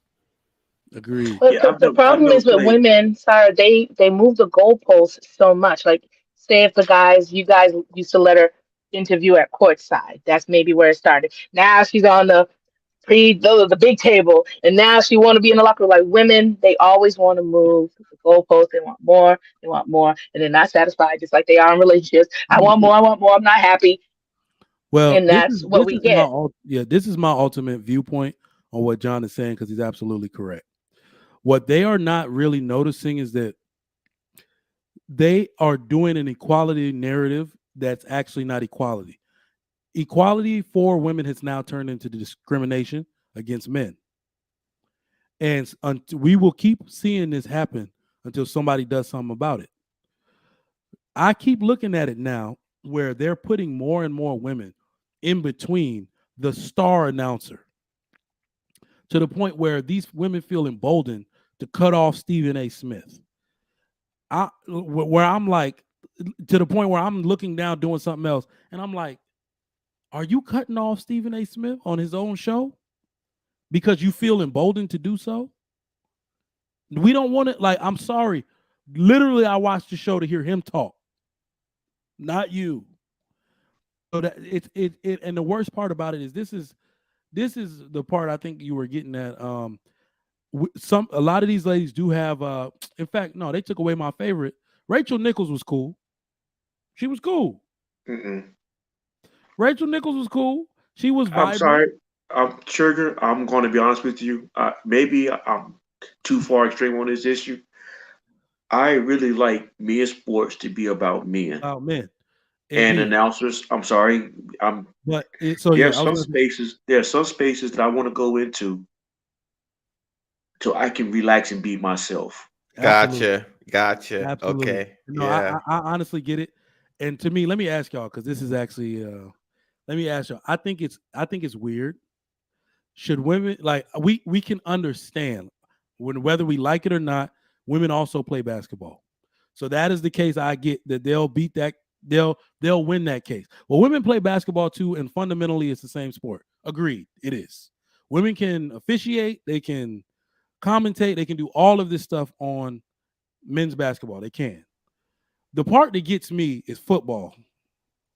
The fact that they got a football coach that's female in an NFL, like, is a head scratcher to me. Do they now? What team? They got like 2 in the league. Anybody in the chat? Wow. I didn't hear that. Wow. Yeah, look at crazy. it. Look at it this way, Trigger Mike. America is a financial driven market. You see what I'm saying? Yeah. I would say is a consumer driven market. Let's put it that way. Consumer driven market. So when people started crying out about women's sports, right? And there is no dissenting voice or maybe an opposing voice, which means men are saying, no, we don't want them. That is why this became the problem. But if men were saying, no, we don't want women in men's sports, guess what? It wouldn't have been. That is why, if you remember when I started coming to this channel, I said, the problem is that men are not speaking out. Men are not talking. When you don't talk, people assume you're okay with it. But the thing is this: when that thing has come to stay, it's hard to go back. So we can say what we want to say right now. For them to take away women from that spot, let's say remove those 2 NFL coaches, that are sports coach, they're not head coach. They are just teams coach. They're like, yeah, one is like a That is linebacker going coach. to be very, very difficult to do now that this come to be. When you give somebody welfare, you can't take that welfare away. So that is why it's good for men to start speaking out. Oh yeah. Now they have to speak and say, we don't want this, it's not gonna happen. Like I remember in Nigerian community, right? Let me use this as an example. In certain of the branches in my community, they allow men and women to be part of the meeting. So men and women go to meeting. So when we started our own meeting, I opposed it from day one. I said no, because back home in Nigeria, in our community, women are not allowed to be in the same meeting with men. Because the reason why it's not allowed, and that's the way our ancestors made it, is because if you, MBD, and Trigger Mike are in the same meeting, and your wives are there, and EBD says something to Trigger Mike in a man's talk, and Trigger Mike's wife doesn't like it, guess what she's going to do? She's going to speak her mind right there. Disregarding the fact that she's a woman, she's not supposed to be talking like that. She don't care because there are other women present, right? So she will say something to you, EBD, because you said something to Trigger Mike. And then guess what? You're looking at Trigger Mike like, what the fuck just happened? And guess who is going to react? Not you, your wife, EBD, will react against her. Like, don't talk to my man like that. That's how problem came to be. Then that's what I told him. I said, no, we're not going to allow that. My wife, your wife, hell no, they ain't going to be part of the meeting. And guess what? They divided it. So that, and then the national people looked at it and said, hey, that was a good idea. Yeah. But they can't really go back because their women will not allow that. But in our branch, the women ain't coming in because we're not going to allow it. So the problem is, men, when a man doesn't speak out, you actually become the person that destroyed your family. I'm not going to blame the woman. I'm going to blame you because you got mouth. You're supposed to be doing the talking. Because if you say it, mean it. You got to mean what you say. You cannot, like when I came over here to the United States, I was so shocked about the relationship between men and women in a social concept. There is no gray line. In fact, the line is blurry. There is no, in fact, it's so blurry that you can't tell where a man's relationship stops and a woman starts because they do everything together. You come inside the kitchen, your wife is cooking and you're washing. I'm not cooking and washing with my wife. If I'm going to help my wife to wash, right, I'm going to do it. I'll tell her, hey, baby, I understand you're tired. Just when you finish doing that food, just go take your time, relax. I'll do it for you. But I'm not going to be washing while she's cooking. Hell no. I'm a chieftain. I got a red cap from Nigeria. I don't do that kind of thing. I'm a chieftaincy holder. I don't do that kind of thing. I understand that. If y'all remember too, oh my bad. I thought you was my bad. Yeah. So I, as a chieftaincy kind of person, yeah, I cannot do based on chieftaincy. I can't do that. But based as a man, a masculine man, no, I would not do that. You know, I will help my wife to do something, but the line has to be drawn. Right. Yeah. Oh, true. Right. John the Baptist. I'm sorry. Go ahead. Yeah. Appreciate that. Yeah. So another thing I noticed too, if y'all remember a couple years ago, Luka down in Dallas, in the middle of the game, was flirting with a referee, a female referee. She actually smiled as he was flirting with her. Mm-hmm. Now, this is in the middle of a basketball game. I was gonna say that wasn't that a basketball game? Yes. Bruh. She didn't do that. Wasn't a smile, bro. We call that a swoon. When a woman, you can see it like a flush feeling. Like when her body, like, who, gosh, she had that, like that was she covered it with a smile. So you don't think that can influence the game? Of course it can. I'm saying this is crazy. I didn't even think about that. Yeah. How you How you personally feel about a player or something like that can Yeah. affect No, your What about the head coach, Bouquet, whatever, Nia Long's man, that messed him all up. Look, let me. So if you want to see how crazy these women get over professional athletes, I forget which one it was years ago. It may have been somebody on the Heat. It was this like blonde white announcer, and the girl was just talking. It's like, so how you gonna celebrate? I forgot. He was like, I don't know what you doing tonight. When he said that, look it up. That lady lost all control and like she. What did we call it? The Ricky Bobby syndrome. She ain't know what to do with her hands no more. She was like, well, she got flustered. She got flabbergasted. She lost her words. I'm telling you guys, y'all can call me old fashioned if you want to. There are some spaces that men need to be in by themselves. I'm sorry, and I'm gonna tell you like this: as a man, I do not go to my wife's spaces. But if she want to go somewhere with her and her girlfriends, I don't get involved in that because women need that space too. I'm sorry, it's like, and I think it's discriminating. Yep, go ahead. But why can't men? Why is it male chauvinist when men want to have their own space and we don't want women in there? Well, you got to understand. This is actually what's happening. This is what's happening. Everything that's male dominated is just better. It pays more. There are more eyes. It's more popular. Women have literally, even these women that we see falling in, they have longed for the opportunity to be around men. Because here's the thing, they ask for equality. Like everything that we do for women is an equality statement. Nothing in female sports makes money. We all know that. The WNBA is financed by the NBA at a loss. Women's collegiate sports is financed by the NCAA at a loss. They keep it around literally like, here you go. We don't want you to be sad. But they don't want that. They want our shit. They want literally for us to include them in things that have to do with us because this is where the show is, right? And you got to know that around your life. Women have always wanted to be around. Yeah, I get it. I'm not dumb. They always wanted to be in our circles. And it's really our fault for letting them in because, like Ikene said, once they in, you can't really kick them out. Or you hold on. Look, okay, this room here. Another one I want to make. Dog, CNN is run by women now, bro.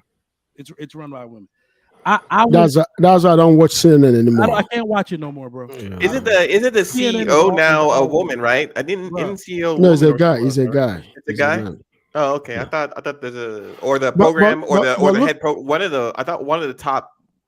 the top like network decisions. No, it's ABC. Like ABC is a woman. ABC is a woman. Okay, ABC. Okay. ABC. Y'all know NBC is a woman. CNN is YouTube is ran by a woman. YouTube is a woman. That's why it's so censored.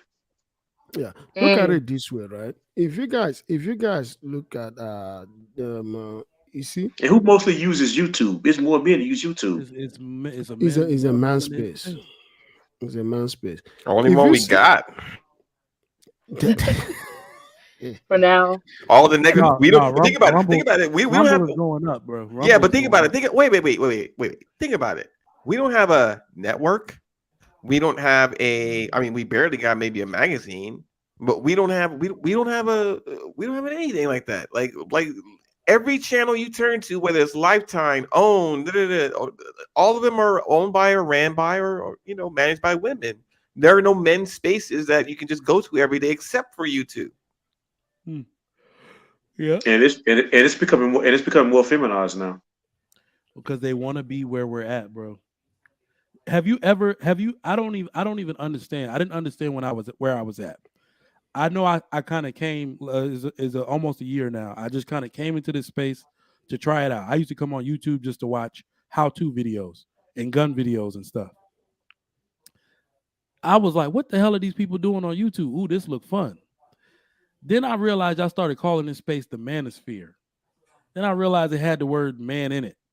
Then I would get on panels and I would really enjoy the fact that men are congregating and talking in spaces. And what I think happen, and this is something I've even talked to JR about, you like to have women come in with a contrary opinion that are level-headed. That's actually what's supposed to happen. Wife School's supposed to be on here chatting with us. She's not disrespectful, never has been, right? You're supposed to have women come in like, okay, well, let's get a female perspective on this. We never wanted the terrorists. We never wanted them. So sometimes you look at it like, how the hell did they get here? Who allowed them in? Because it was supposed to be level-headed women to give the female No perspective. So we disrespect. didn't seem like we were talking out of our neck. No disrespect. No disrespect to White School Podcast because it's not. It's just speaking about the issue. When you even let the good women come in, guess what's gonna come behind them? Oh yeah, So that's what the world That's what knows that. was in. It's like, no, you have to keep it. If it's male spaces, then keep it male spaces. If you make concessions for one, guess what you're gonna end up doing? It's like anything. You're gonna make concessions for more. It's just like when if you come to back home, even here in my house, when I have men around, it's all men. So my wife is African American, right? That's to tell you how black women see things. So one day we went to a friend's house, and as soon as we stepped into that place, for the first time, she was going out with me. So when we got there, she was going to sit next to me. I said, "No, you can't." She's like, "Why?" I said, "Go sit with the women." She's like, "Huh? What kind of thing?" I said, "Go sit with the women." Then she went with the women. She was so pissed. Her face stone cold. She was angry. Like you can see her eyes popping out of her socket. So after that day, we argued all the way home. That's how pissed she was. She was so pissed off, yelling in the car. What kind of culture is this? Women have to stay separate from men. I said, yes, that's how we rock it. That's how it is. I said, because women can't Yep. sit with me and talk with their husbands because women have things to say. She's like, what are you guys talking about? That women can't stay next to you. I said, nothing, but you just got to stay with other women. Let me tell So you. what happened is this. Next time she went with me, she was trying to do it. I guess she was trying to sit next to me. I said, no, you got to sit with the women. She was pissed.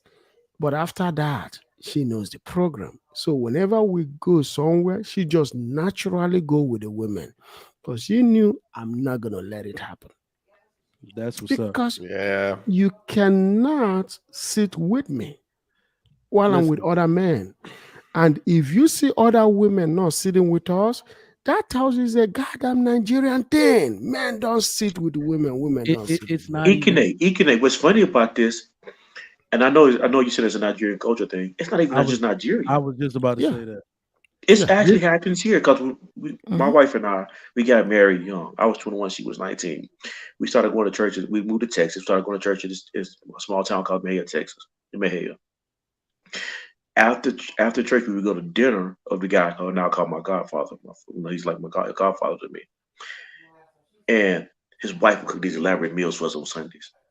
And then what would happen is after we had ate dinner together, the women would go into the kitchen and the men would sit in the living room, watch basketball or football that was on. And we would just talk and conversate. No one taught us this. This is what we did. My wife, who grew up around all women, still knew that when men got up and was in one room, she got went to another room. That's just naturally instinctful. A woman that hangs out with a man, hang out with men, something's wrong with that picture. Exactly. Mhm. And this is the okie doke part of it. And this is something that men need to learn how to do when we say kick women out of your space. There are women that will kick you out of their space but want to be in yours too. Correct. They will. Absolutely not. So the one thing women need to understand, this is actually not just customary, it's not some kind of tradition. This is actually the way it needs to happen. Nobody feels comfortable with you around. You don't talk the same way when men are around.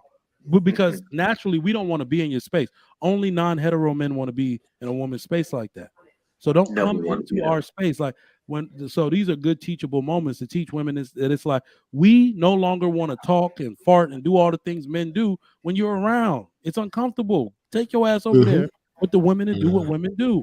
We naturally have an ease of conversation when it's just us. You make it uncomfortable with your person. But the feminization of men allows women to think that their gay best friend or being a male and being someone who can emote with women or think like women do or listen to a woman or conversate or even feel what a woman is feeling or empathize or sympathize. They believe they can assign these properties and these attributes to heterosexual men. They wish to have men that they're partners with to be their best friend. And when they're talking about best friend, it means that there is no power dynamic. He's not responding. You're talking about removing his primary role, which is a provider and protector, and you want him to be, gay for a minute, because you got something to say. You want to talk. We do that though. Yeah, we do that, Blake Dragon. We understand women, and they still mess it up. That's my issue. No, we understand exactly where women coming from. We understand the play-by-play when they say, just understand where I'm coming from for a minute. We understand that. Mm-hmm. But when it's time for them to understand us, they don't get it. That's my issue. The thing about with the NBA, this Malika Andrews, Trigger Mike, we had no problem. You never raised your head up when Reggie Miller's sister was a co-host. Tell me I'm lying. Those were the best interviews in the world when Reggie Miller's sister was interviewing, because she played ball. She knew what to talk about. She didn't try to hit people with assaults. You had an issue, but she played better. She could beat your ass in basketball. That's what you knew. That's what you respected her about. You don't know how Malika Andrews or these other women get on ESPN, but we knew how Reggie Miller, she scored 81 points. If she don't talk about nothing, I can respect that 81 points she put up over Reggie Miller. So systemically, these are the hard parts of the conversations to have, because nobody's saying that it doesn't hurt to exclude somebody so great. She can talk about it with us shooting the shit at Sunday barbecue when we walk in. We can, in fact, what men do is we go over to the woman that we want to celebrate. We go over to her, congratulate her, and engage in conversation with her. We usually do that with women like that. But they don't celebrate us. The problem is when you let one in, everybody wants to follow.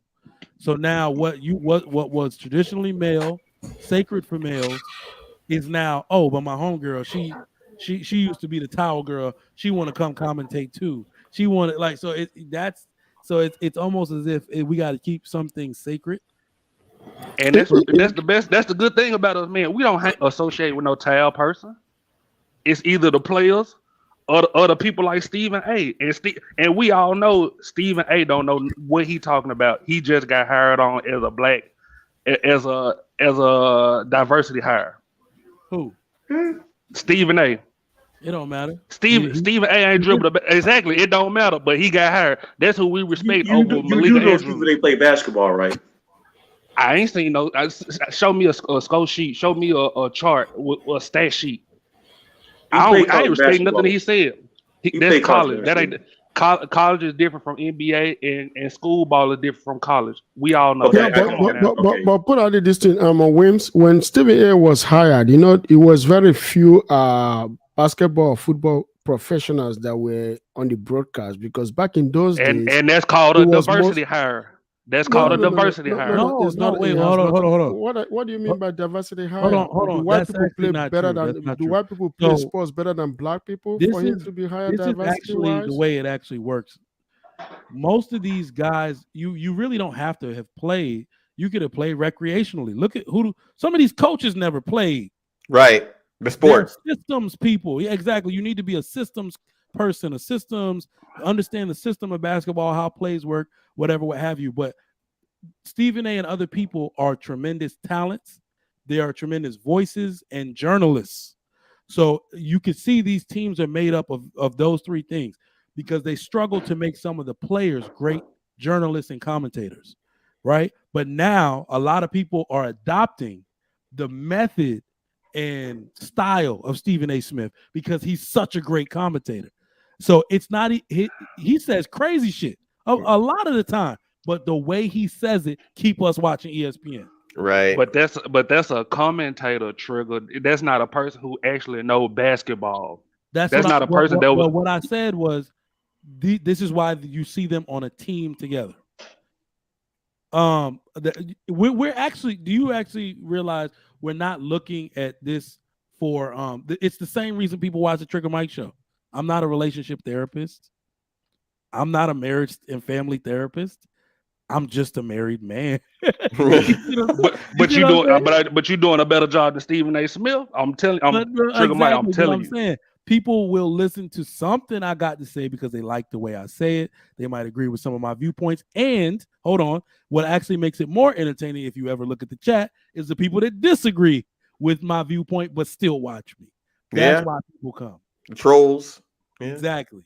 So you all of ready trigger. Wait. What exactly is it that we're debating here about Stephen A. Smith and his job as a commentator? Like what exactly? Why are you having such a problem with him in particular versus anybody else? Okay, Blake Dragon. This is my thing. Okay, we have Stephen A. Smith, who didn't play professional basketball, right? Right. Okay, we got what's her name? Malika Andrews. Mm-hmm. Okay. She didn't play professional basketball, right? Okay. They hired Jason Kidd to be a coach, right? They hired who else? Steve Kerr. Mm-hmm. Correct? So that's two people that actually played that got the job. If Stephen A. Smith didn't play basketball, they hired him for his degree. That's what they do now. If you don't have the experience, you can get a better job or a better position just off a degree or a college degree. That's our whole. That's how men work as a whole. If where the whole system is working.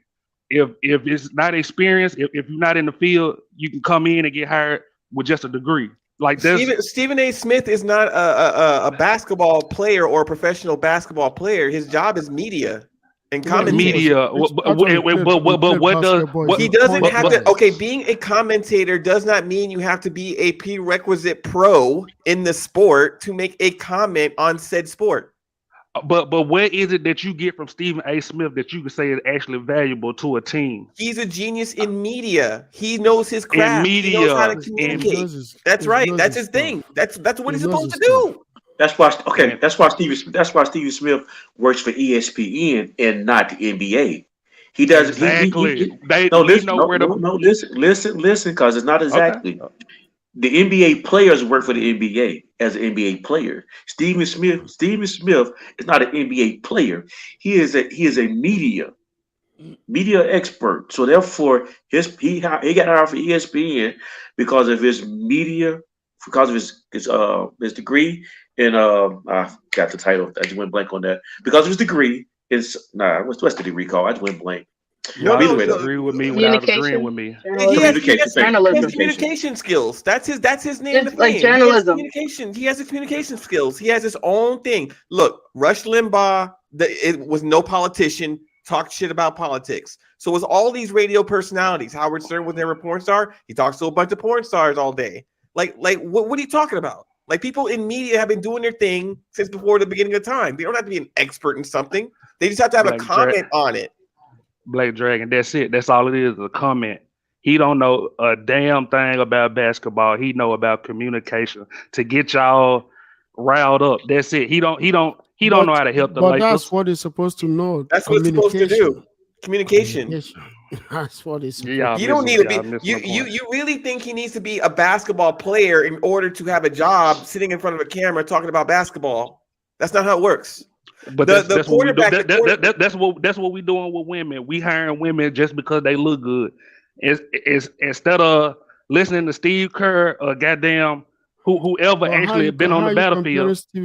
How you comparing Stephen A with women? You see, you making a man. He need to be sitting at the table with the women. If y'all don't get it by now, like he don't make no contribution. You can't bring a man down low to a woman. You see, that's disrespectful. How you can't? How you can't? How would you do that? Because he's a full-blown ass man. Okay, I know what this is. I'm confused because he was just glorifying another woman. You were just glorifying a woman for being better than this guy. Now you're tearing the guy down and saying he's just as bad as women. Or should go sit with them or something. I'm or confused. something. Yeah, Yeah, I am confused. we know we can sit Reggie Miller's sister at the table with us, and Stephen A can sit at the table with the women. We know who can actually contribute. That's my point. Okay, So Reggie again, Miller's okay, sister so should so not be talking so about men's Ashton, sports Ashton, either. Ashton. Uh-huh. What we were talking about was men's spaces and women's spaces. Mm-hmm. So what we're saying is there's a room where we just want men to come in and conversate, talk about whatever we're talking about. And there's a room that women go to, women talk about what they want to talk about. What you're now promoting is, we want women to come into this room and sit at the men's table. So certain women, certain women, not all. No. Listen, so the question I'm asking to you is, where do men go where men can only just talk to men? We had that, and what has it turned into now? What has it turned into now? Jalen Rose getting fired for hugging Malika Andrews, like that come from years and years after Reggie Miller's sister. Like it evolved, and we went too far with it. If you don't get what I'm saying, like we always say men and women need their own spaces, but it's always us men opening up to women, and then the bad ones come in after the good ones. Yeah, I get what y'all saying. Wait, Jalen Rose got fired? Yeah, he just got fired for hugging Malika Andrews, and she called it abuse, unnecessary grabbing. Man, this lady, he gave her a church hug. Dog, this lady is dangerous. But no problem with Reggie Miller. Okay, Reggie Miller's sister was on the right battlefield with us. Just right here. Just what happened. Wait. Just what happened just in the last 30 seconds of what happened is exactly what proves everybody's point about why men need their own spaces and women need their own spaces. If a hug can get you canceled or stripped from a job, which is your career, which is how you provide, which is how you provide for your kids, which is how you provide for your family, which is your livelihood, which can affect how you get a job in the future. But let me Black Drake, this is what I'm saying. We have involved. Rose was never fired. Yes, Black Drake. No, it was not true. This is what happened because I was watching that show.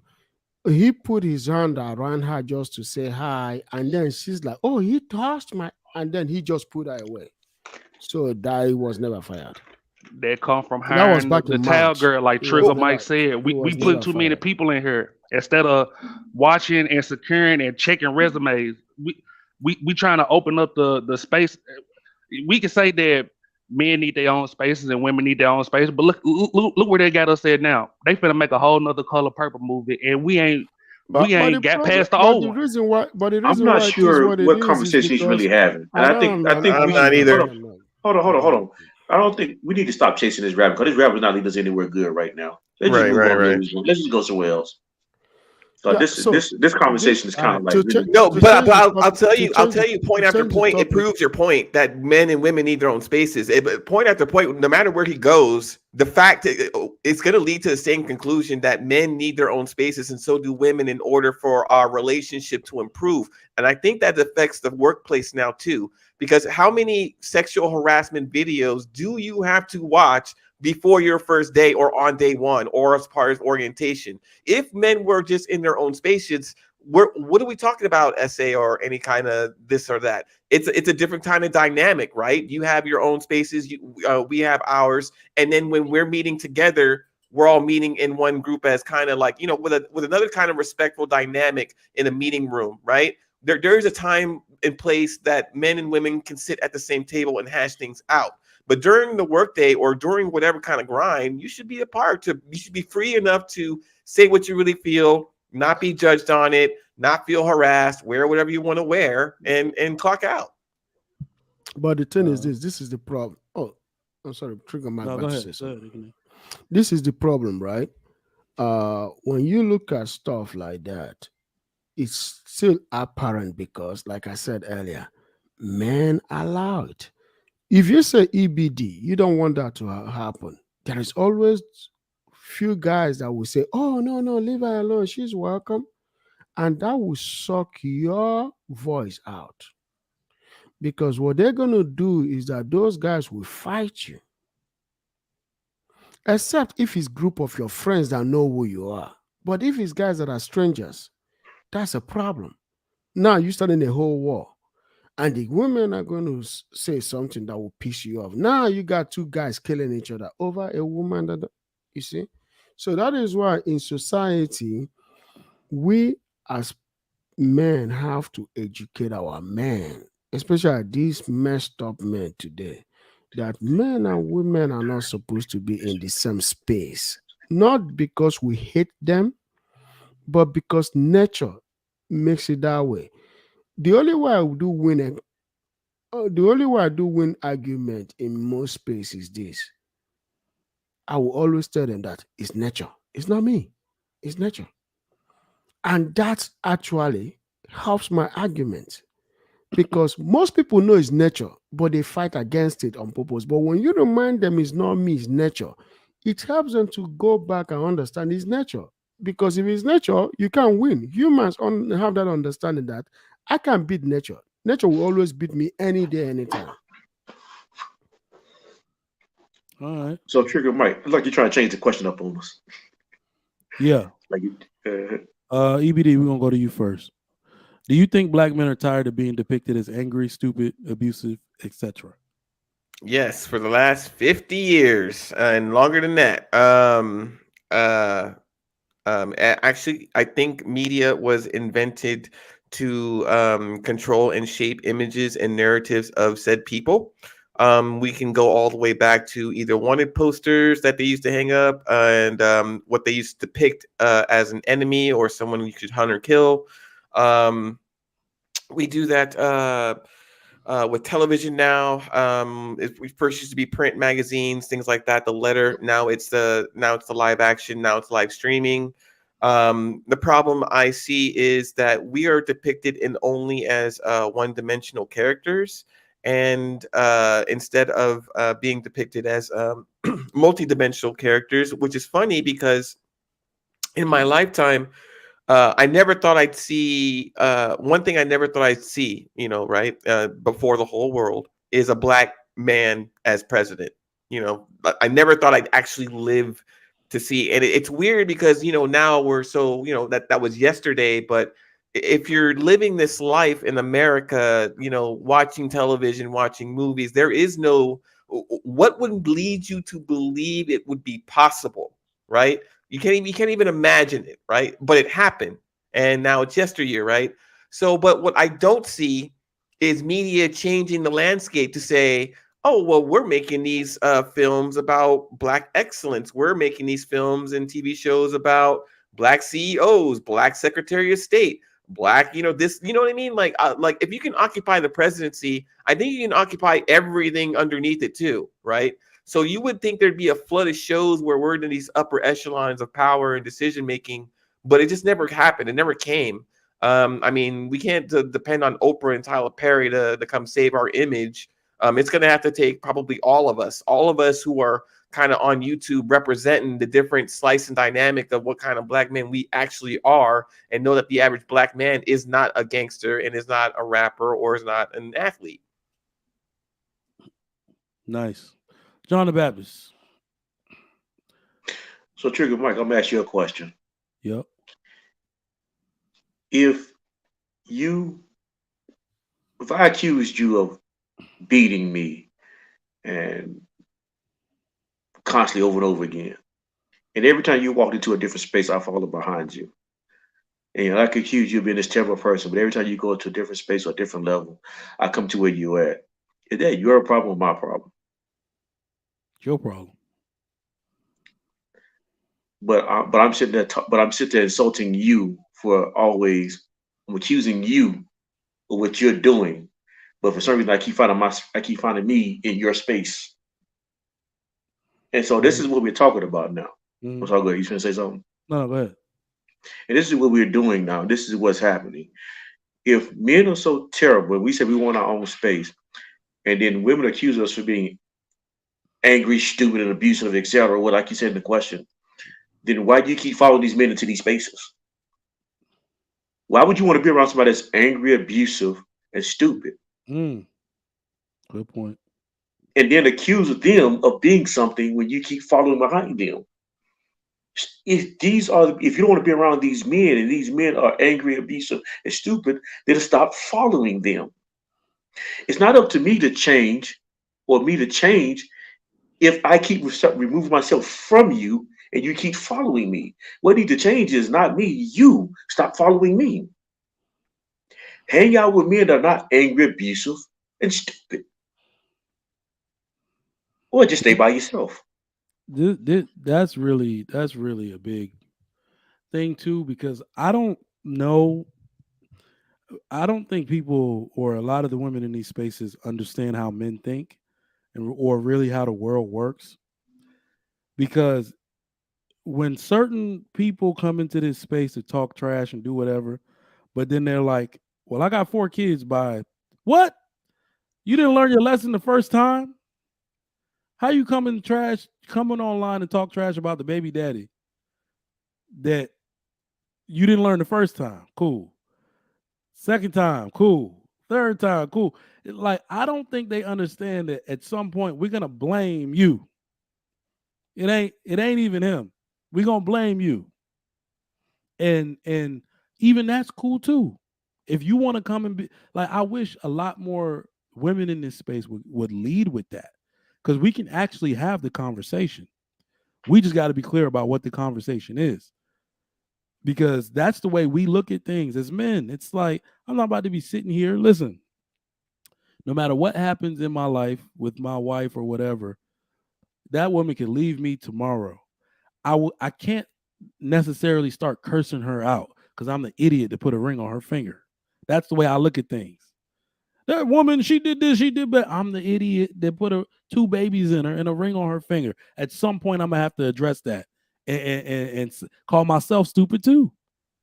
So, that's a good point you made, John the Baptist. I wish more people would just notice, like, y'all sure love coming up to where niggas you hate.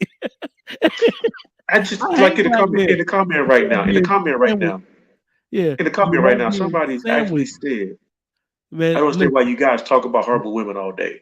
Okay, if you think we're talking about horrible women all day and you're tired of hearing it, don't come listen to it. No, they don't. Yeah, I saw that comment. Well, apparently they're paying attention every other episode, because we talk about good women too. We talk about what we want in a good woman, what a good woman does, the qualities of a good woman. Like, there are multiple questions on multiple shows. Perhaps if you would like an episode or a clip, you should probably ask, don't assume. Put it this way, right? Yes, good women, bad women. Let's talk about the good ones, because she just said it. It's only about 25% of them. Oh, I'm like, oh man, we about to get. I thought somebody was about to flash something. Like, who is this? It's not JR. Yeah. What up, Sweeney? What's up, man? I just wanted to drop in and say what's up, man. Cool. What's going on with you? Y'all recording? Yeah, we just finished up. Okay. What's this episode about? Oh, hey, Kelly. You're gonna have to wait for the recording to come out for you get that. Kelly on the show, or she was just around? Yeah, she was in the show. Oh, that's dope. I'm gonna need you to drive up here, man, to come get on one of these. Get in on one of these though. Hi, everybody. No, I absolutely will. What up? Hi. Is that What's John? going on, everybody on the panel? I hope y'all having a great conversation tonight. Hey, wait, hold on. Was that Jaheim finger? Did anybody see what I just saw? Just in case I don't make it home tonight, that was over your shoulder just a second ago. That'll do to come back. That looked like Jaheim. You talking about me? Huh? Oh, no. Oh, you talking about me? That's not Jaheim. About me. No, Trigger Mike. I got Jaheim. Y'all lit. Trigger Mike. Is Whoopi Goldberg going to be in the new Color Purple? I hope not. But no, Fantasia is supposed to be taking the place of Whoopi Goldberg. Oh, shit. Oh, well, it's Oprah and Quincy Jones produced it. Yeah. Of course, Oprah and Quincy Jones produced this shit. Maybe they're going to try to fix their shit from the last one. I just got one thing to say. Make it better this time. Me and you This is totally bad. This is totally bad to say, but if they didn't put more attractive characters in this one, I mean, that was about the ugliest anybody could have ever looked in life. Like I didn't want to. I can't even watch the movie again. That's how bad they made Celie and Oprah look. Like, yeah.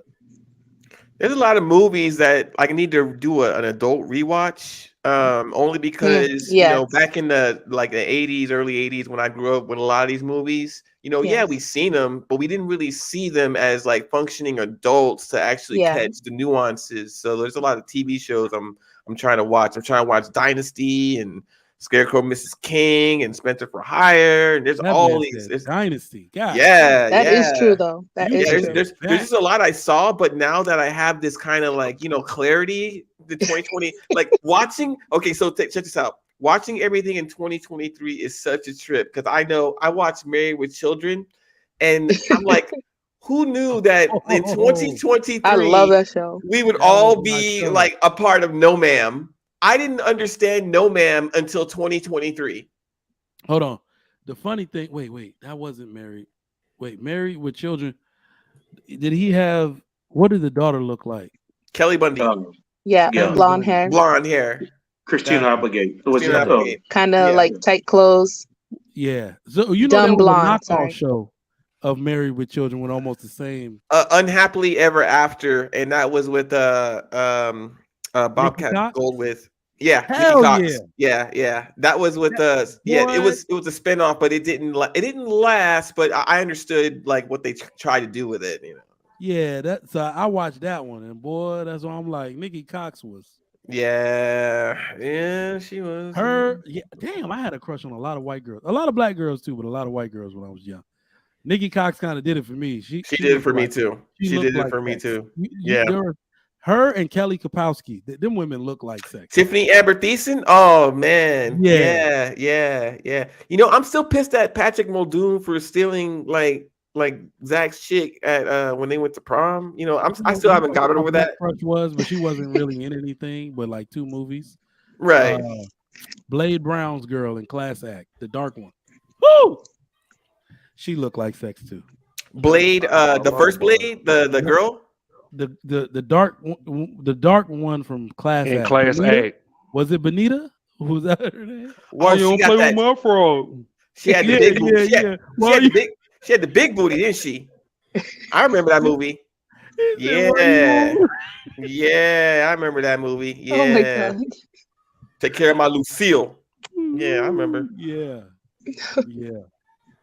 Man, where are these movies? Okay. Look at it. Okay, in the 90s, where are these movies now? Boomerang, House Party, Class Tubi. Act, Tubi. But I mean, I meant in 2023, where the modern day, I didn't like those movies.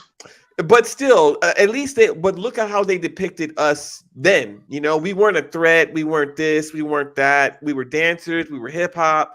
We were in school, higher learning, right? We were in school. We were going to school. I did like higher learning. I liked higher learning. I like Lawrence. But look at what happened. Look at what happened right after that. Right after that moment, they didn't see that Black community is about to come back. Right. Guess what happened? The generation that was growing up got hit by Tupac violence. Biggie. No, I say the crack epidemic was worse. No, they were, but guess what? In the late 80s and the early 90s, the Black community was coming back, was rebounding from the crack epidemic. But what happened is that they got hit us with Tupac, they got hit us with Biggie, and the whole community fell back to what it was again. But this time, with guns and calling women bitches and stuff, it all went bad from there. Now, baby mama culture then went way higher, because if you remember, by 2005, 2007, the birth rate, out of wedlock birth rate, was 75%. Black is born out of wedlock. But it's maintained at 75% for a while now. But now it's gone up a little bit, about to come back. But it's always this thing that whenever we try to make progress, Hollywood shoots us on the foot. Oh yeah. Hollywood destroys us. Hollywood destroys us. And the reason why Hollywood always does this is because we have a generation that loves to be on the television, that loves to consume media through what somebody else tells them instead of them doing their own research. Now, what is destroying the black community right now is TikTok and Instagram. YouTube is trying to serve it, but you putting up a huge fight because I got to tell you this, YouTube is the biggest space for black men. Black men get information in YouTube. Guess who is not on YouTube? Black women. Not on YouTube. They're on TikTok. They're on Instagram, posting booties and boobs. They're still posting booties and boobs while we're still making these conversations, right? So what we got to do, how do we reach them on TikTok and Instagram? You get canceled right away as soon as you show up in those platforms. You do. All of because my they don't want you there. I put them on TikTok. I've been like shadow banned already. Oh wow! They shut it down right away because they know if you come there, you can. In fact, if you want to get black community to work really good, you got to go to Instagram and TikTok. But they do not want you there at all. And the ones that are there are not coming to YouTube. Yeah. Who hasn't answered the question yet? Go ahead, Wife School. I totally believe they're sick of being depicted as lames, angry, stupid, because they're very smart. Men are very logical, you know. But unfortunately, there's, you know, the bottom of the barrel where the guys are depicting these things. But that's not every case, you know. And I've seen a rise, like when I've always been around good quality men. But it was nice to see how, like, Mr. Ekene said, that with the rise of social media, Kevin Samuels, you know, that's when I started seeing a polished man. You know, he can talk smack, you know, he can go there with you if you want, but he chose the high road.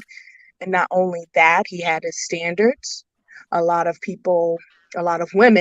educated women didn't like the fact that, wow, a man has standards. He can say this to me. Who do you think he is? You know what I'm saying? So it was nice to see pushback in a way where a black man can have standards. A black man can be smart, can be accomplished, say what he wants, say how he feels, regardless of how you feel about it, and invite you into the space with him to talk about it. But I think that was needed. He was needed for that, so that men could start transitioning to control the narrative. I know that there was a show back in the day you guys were doing on Lapeef, like men controlling the narrative of how they're being perceived. And I think they are doing a little bit more of that. They're stepping up, they're standing out. Even like you guys saying that, hey, we don't want you in our spaces anymore, is making a statement. Is making like, hey, ladies, fall back. And I can appreciate that because, you know, sometimes you can have so much success if you just listen sometimes. And women, they don't want to listen. They don't want to give up their power. For a period of time, they were told that they're the prize, but I think it's shifting. The men are the prize. You know, there's a few limited quality of some good men out there, and they are the prize. They're the one that control access to marriage. We can look pretty all we want, but it's the man that chooses. And I believe that they're raising their standards. They're not, you know, being simps anymore. You know, and they know their worth, and I just love it. And the men are making a comeback. The women need to just sit back, watch, be a better woman, and maybe you can snag up one of these beautiful guys. So I really rock with what you said, because not only is it like men coming back to control their own narrative, this is exactly what women ask for. But I think so many women weren't raised with a positive male example that they don't realize that this is not a threat to you. Yeah. Every single thing you want, like literally relaxing your femininity, trust a little bit, right? This is what it looks like when men come to, you know, to be the face. You don't have to put on your masculine nature. Literally just rest and let men make space for you. Be respectful. Yes. Right? So go ahead, John. I see you want to say something. I want to add, I also meant to say this earlier too, before I went on my diatribe. I also want to say, to the point that you actually speak to what you're talking about, don't remake The Color Purple and start watching Tyler Perry movies. That's what I actually wanted to end with when I'm making my statement. Because those type of movies are the ones that really depict us as angry, stupid men for real. I meant to say that earlier, but thank you. I agree. Kelly, you look like you burst in here to say something. What you got? Sorry, we just finished the live. I don't really know what you guys are talking about, but I just heard something being said and I didn't agree with it. Go ahead. I always hear people say that men control access, so women control access to sex and men control access to marriage, but women have the right to say yes or no. So where is the control really? A guy can go around asking 100,000 women and they could all say no. But he's giving you that control by offering you a ring. So obviously he's making the first. Wait a minute. It's called. The whole thing is called. It's called a marriage proposal. It is a proposal. Did you make that statement? Who made the statement? Who is she referring to? Who made the White School? I think White School made a statement. Yeah, I mean. Okay. It's a simple answer. So if a guy asks you to marry him that you don't want to marry him, who really has the control there? That's the question. Well, it's not really. Let me answer that. Let me answer that question in a very, very in a form that I think I've been hearing that analogy a lot online, and people don't even have the answer to it. But let me explain it.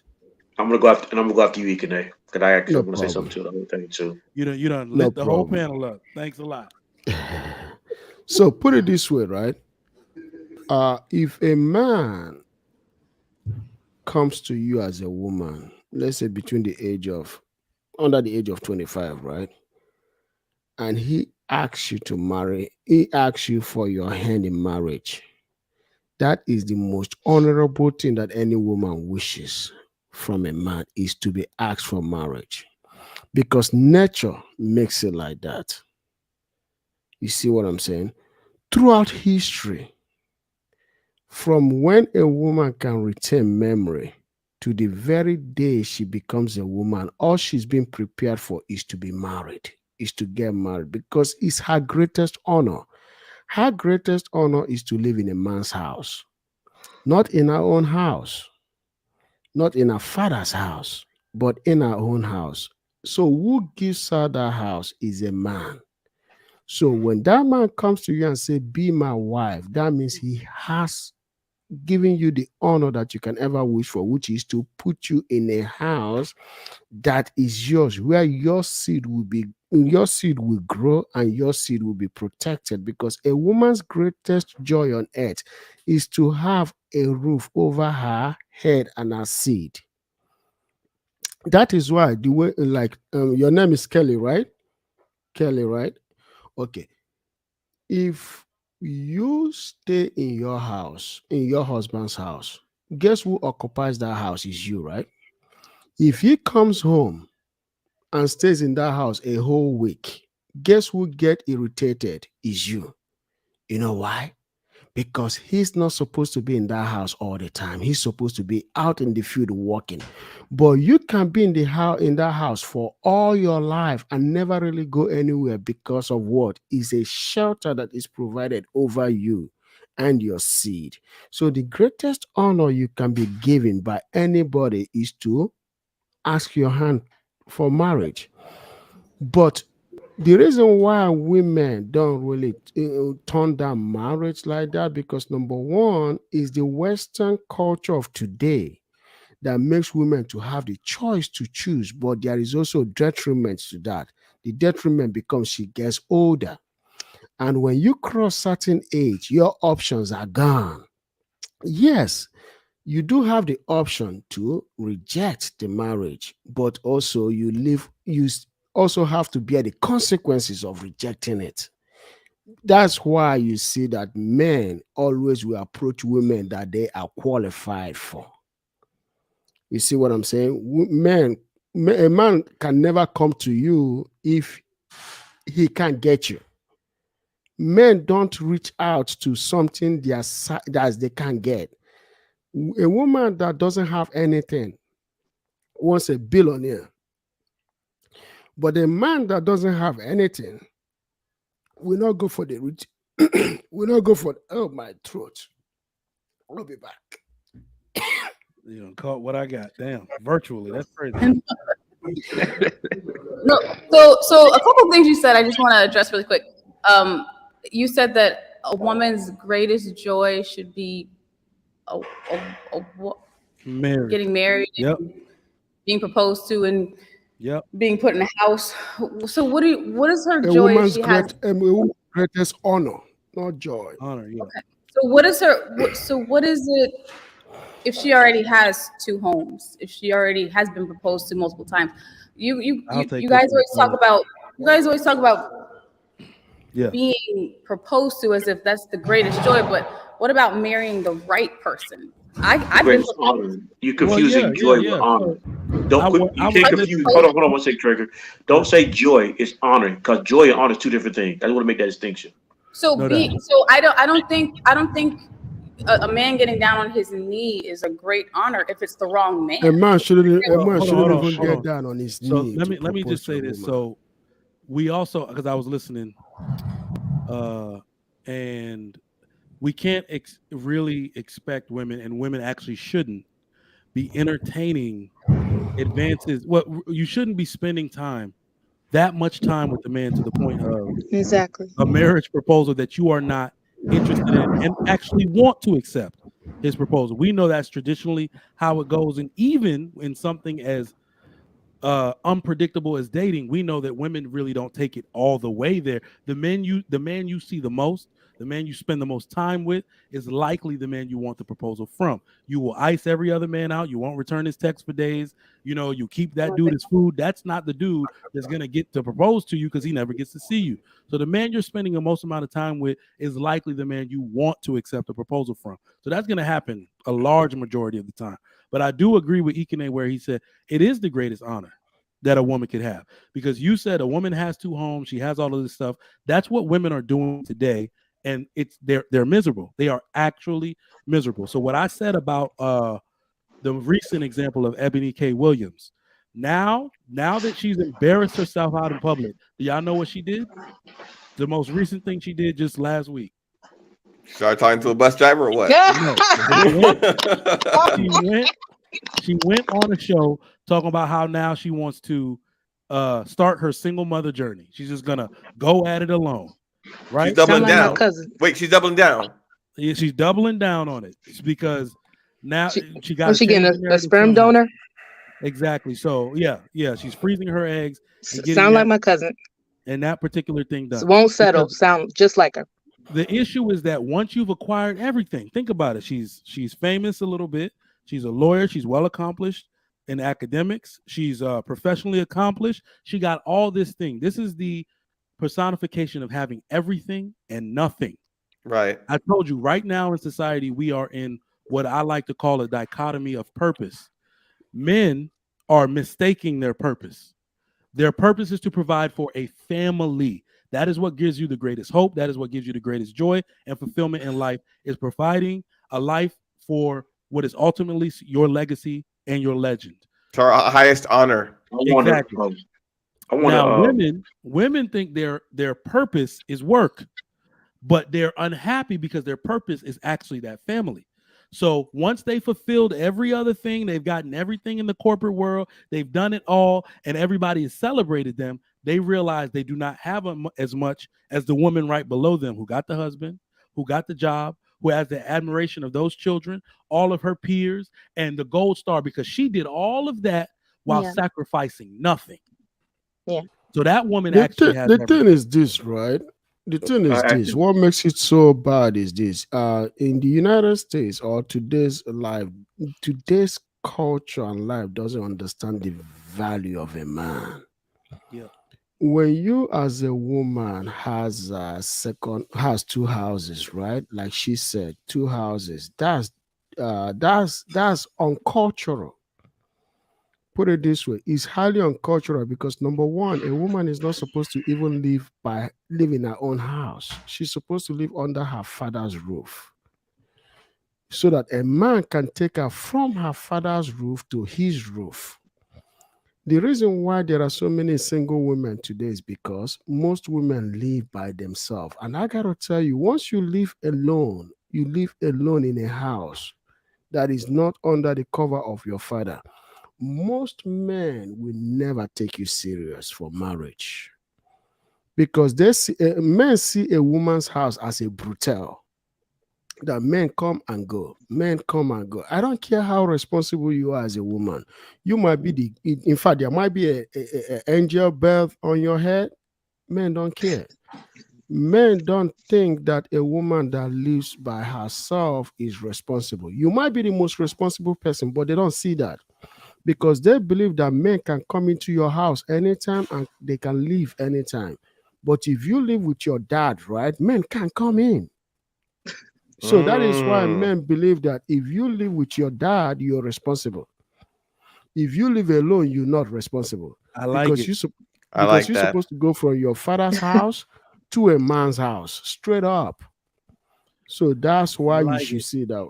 Go ahead. Yeah, and what doesn't make sense is two homes and no family.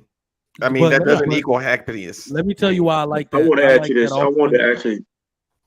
Let me tell you why I like that living with your dad thing. Ultimately, it is not even just about the men coming through.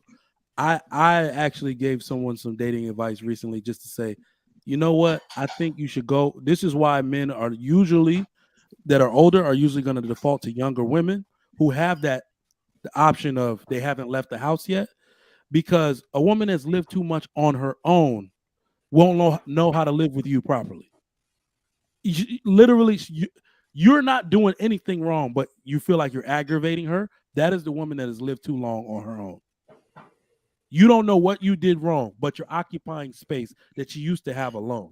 Like set in her ways. Exactly. She's super set in her ways. I've literally had to have a discussion with some of my boys like, I don't know what I'm doing, bro. I clean up after myself, bro. And literally, it just had to be concluded. I think she just used to being by herself, and now having somebody watching the TV when she wanted to watch something is getting on her nerves. I think that's I think Rollo Tomasi, I was watching one of his things, and they talk about frame, right? Like the purpose of a man is to bring a woman into his frame. Like a woman's gonna come into my house, I'm bringing her into my world. I'm not going into her world. If you're in her world, she calls the shots. She's the one in charge. She doesn't like you. You can get the F out. Da, da, da, da, da. The purpose of like a functioning relationship is for a woman to come into your frame, in your world. You call the shots, you draw the lines and the boundaries, you determine what it is and what it ain't and how it's going to go. I mean, it works. It works in a different dynamic. I got a question I need to ask. Do you know why that's important? I just listening to you talk, I realize why that's important. Because women will say that, well, that's not fair. I have my own this, I have my own that. When a woman gets aggravated, she will do something childish, like try to put you out. It's irresponsible. Yep. It's not thoughtful. Men don't tend to do that type of thing to a helpless woman. Right. That we don't. And the example I made of somebody watching the TV while you're doing it and the woman getting annoyed, men are purpose-built to give things up for women. Most I got a question. You give it up for her, like, look, ain't even that serious. We are purpose-built to do that for women and our children. But go ahead. I think we gotta get chaotic in here. I got a question here. I've been trying to get a question. Go ahead. So why do y'all say that women have access to sex and men have access to marriage? Why do y'all say that? Why y'all believe that? Control. Yeah. I'm sorry. Nobody gets born unless you go through the woman. So sex wise, meaning if her legs weren't open, nobody would get born. Okay, but why do y'all think that's a power? Do y'all think by making that statement you're giving the power to the woman? No, she has that power naturally. No, I think it is. No, I don't feel empowered by that. I actually see it logically, because as a result of where we are with like the baby mothers and that is because we've allowed a man to enter us. There's the extreme cases where we know what it is, the grape and all that, whatever.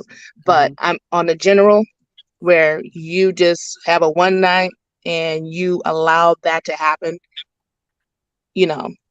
That's access to it. So a man is not going to go past that if a woman says no, right? So, okay, that would be true in today's society. Okay, so that's just leave it at modern, that. That's how I take it. That's modern it. versus way whatever. The reason why I asked the question because the reason why I asked the question because there was a time in society where men had control over marriage and sex, because it would be a man who would tell his daughter who she was going to get married to. Yeah. And so by him being in control of who she's going to get married to, he's also designating who she's going to have sex with. Men have never had. Men have never regular had. dude. So I get what you're saying.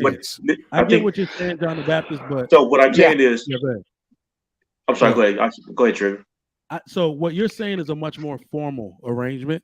Yeah. When it comes to the so I think let's not skip steps. So I still want to give it to the women that they control access to sex. Here's why. Because I don't think it's necessarily giving them power.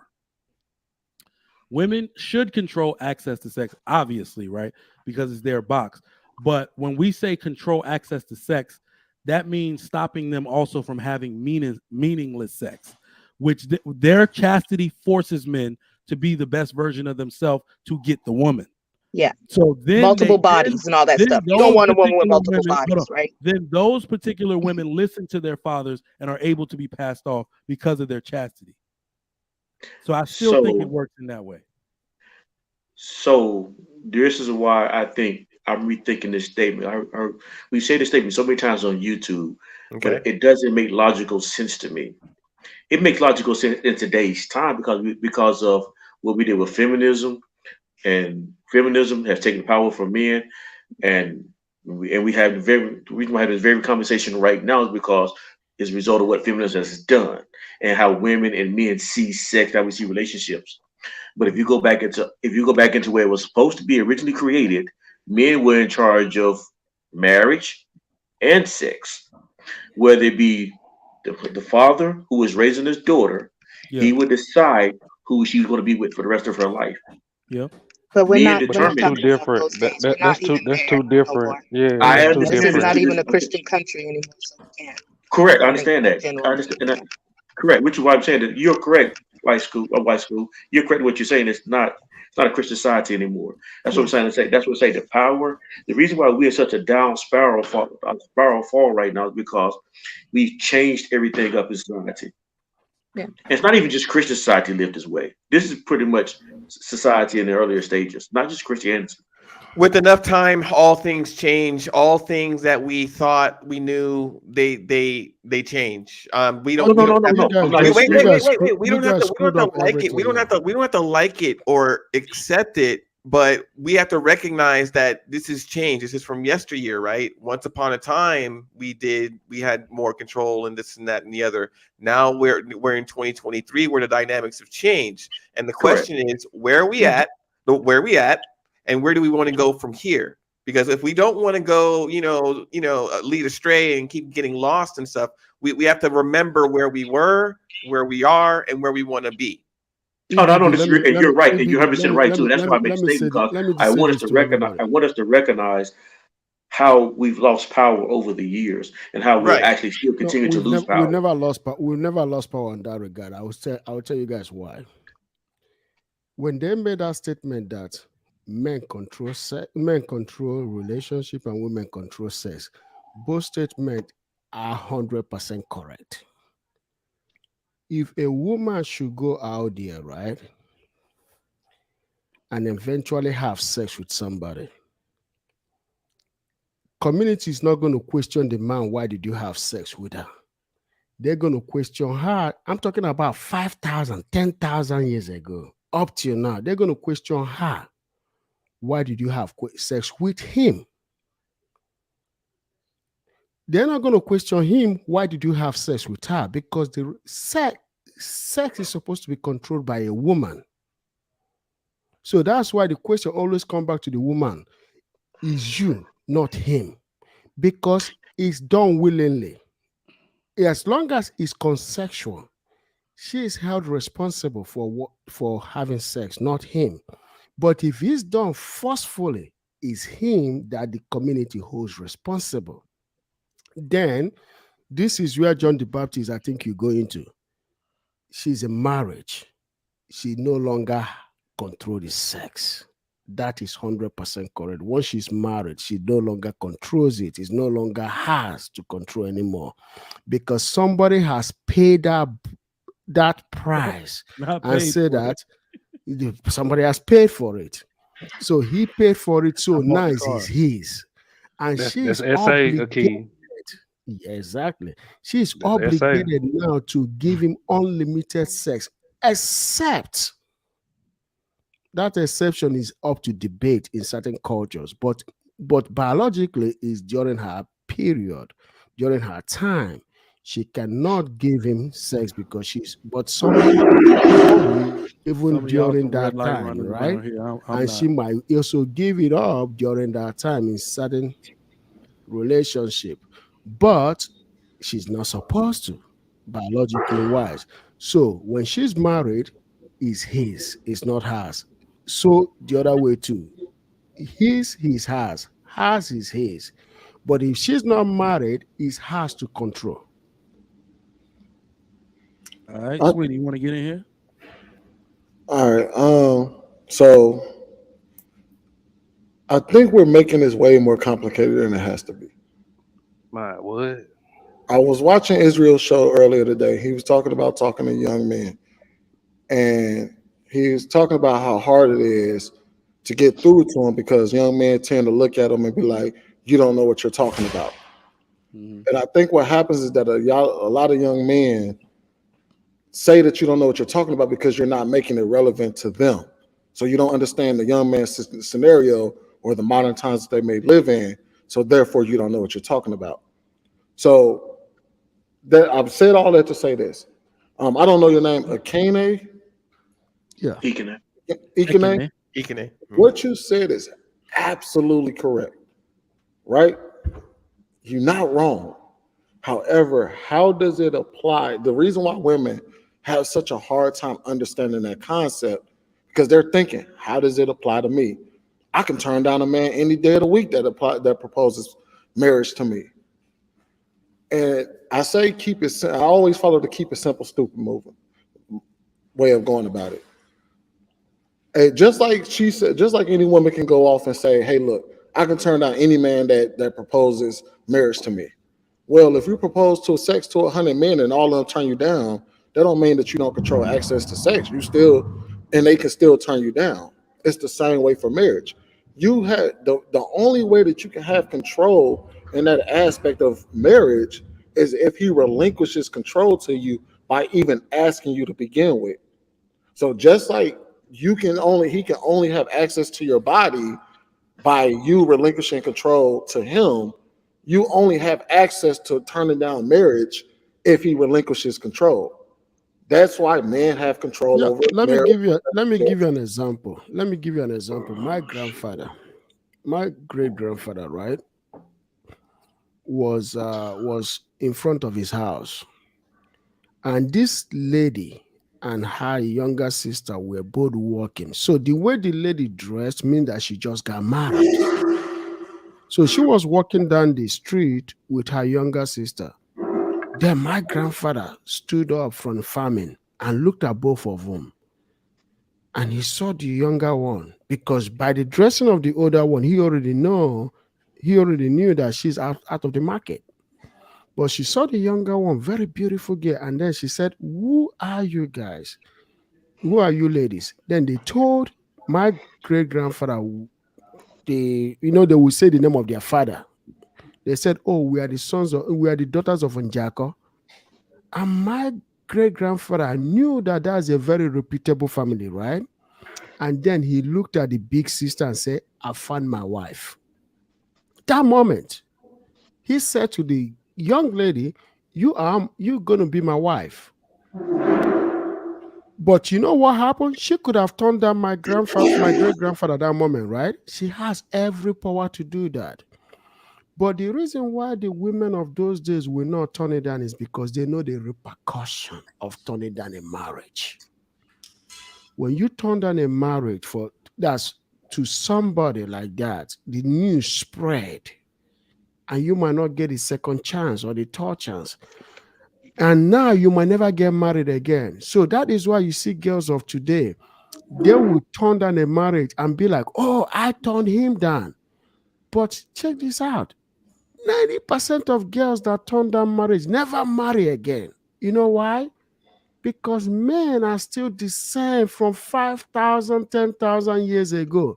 Men are always going to ask, why did you turn down the marriage? And if they don't find any good reason that you turned down a marriage, they will never propose to you because they think automatically that she's crazy. You see what I'm saying?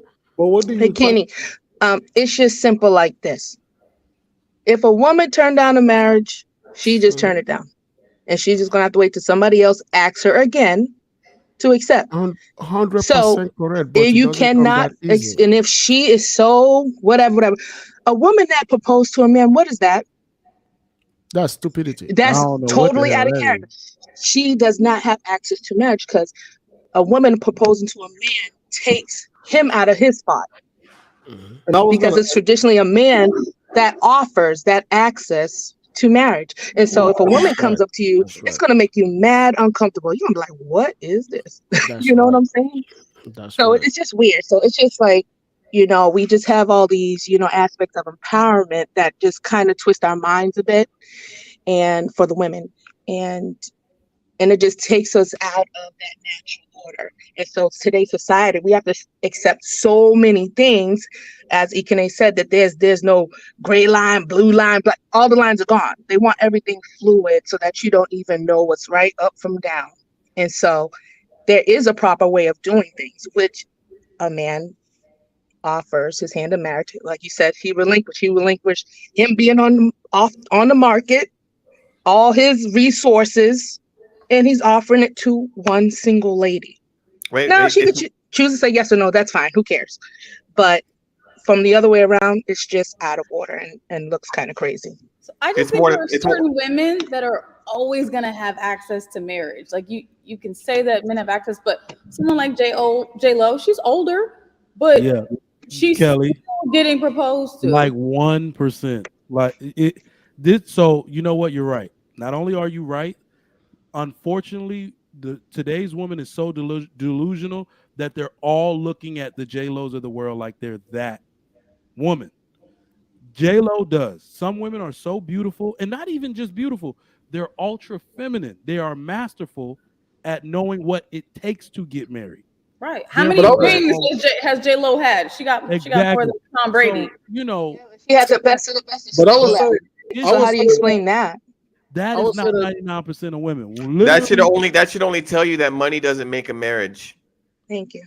But I would say that applies on both sides. There are some men that just always gonna have access to ass. Yep. Always. It don't matter who the chick is, she's going. So and I think we're talking about to look at J-Lo as an extreme. Like we said, majority of women don't have that level of access. However, to kind of respond to Akane, again, you got to know who you're talking to. Today's time, women don't look at it. It's not as shameful for them to turn down a proposal as it used to be. You know what I mean? They don't care. They're like, yeah, that fool proposed to me the other day. And I know y'all seen the video on TikTok where the girl turned down the dude proposal and was running away from him. Like, why are you proposing me? You know I don't want to marry you. And he's chasing her down, trying to figure out why she won't accept this proposal. That's the women we deal with today. So no, go ahead. Go ahead, bro.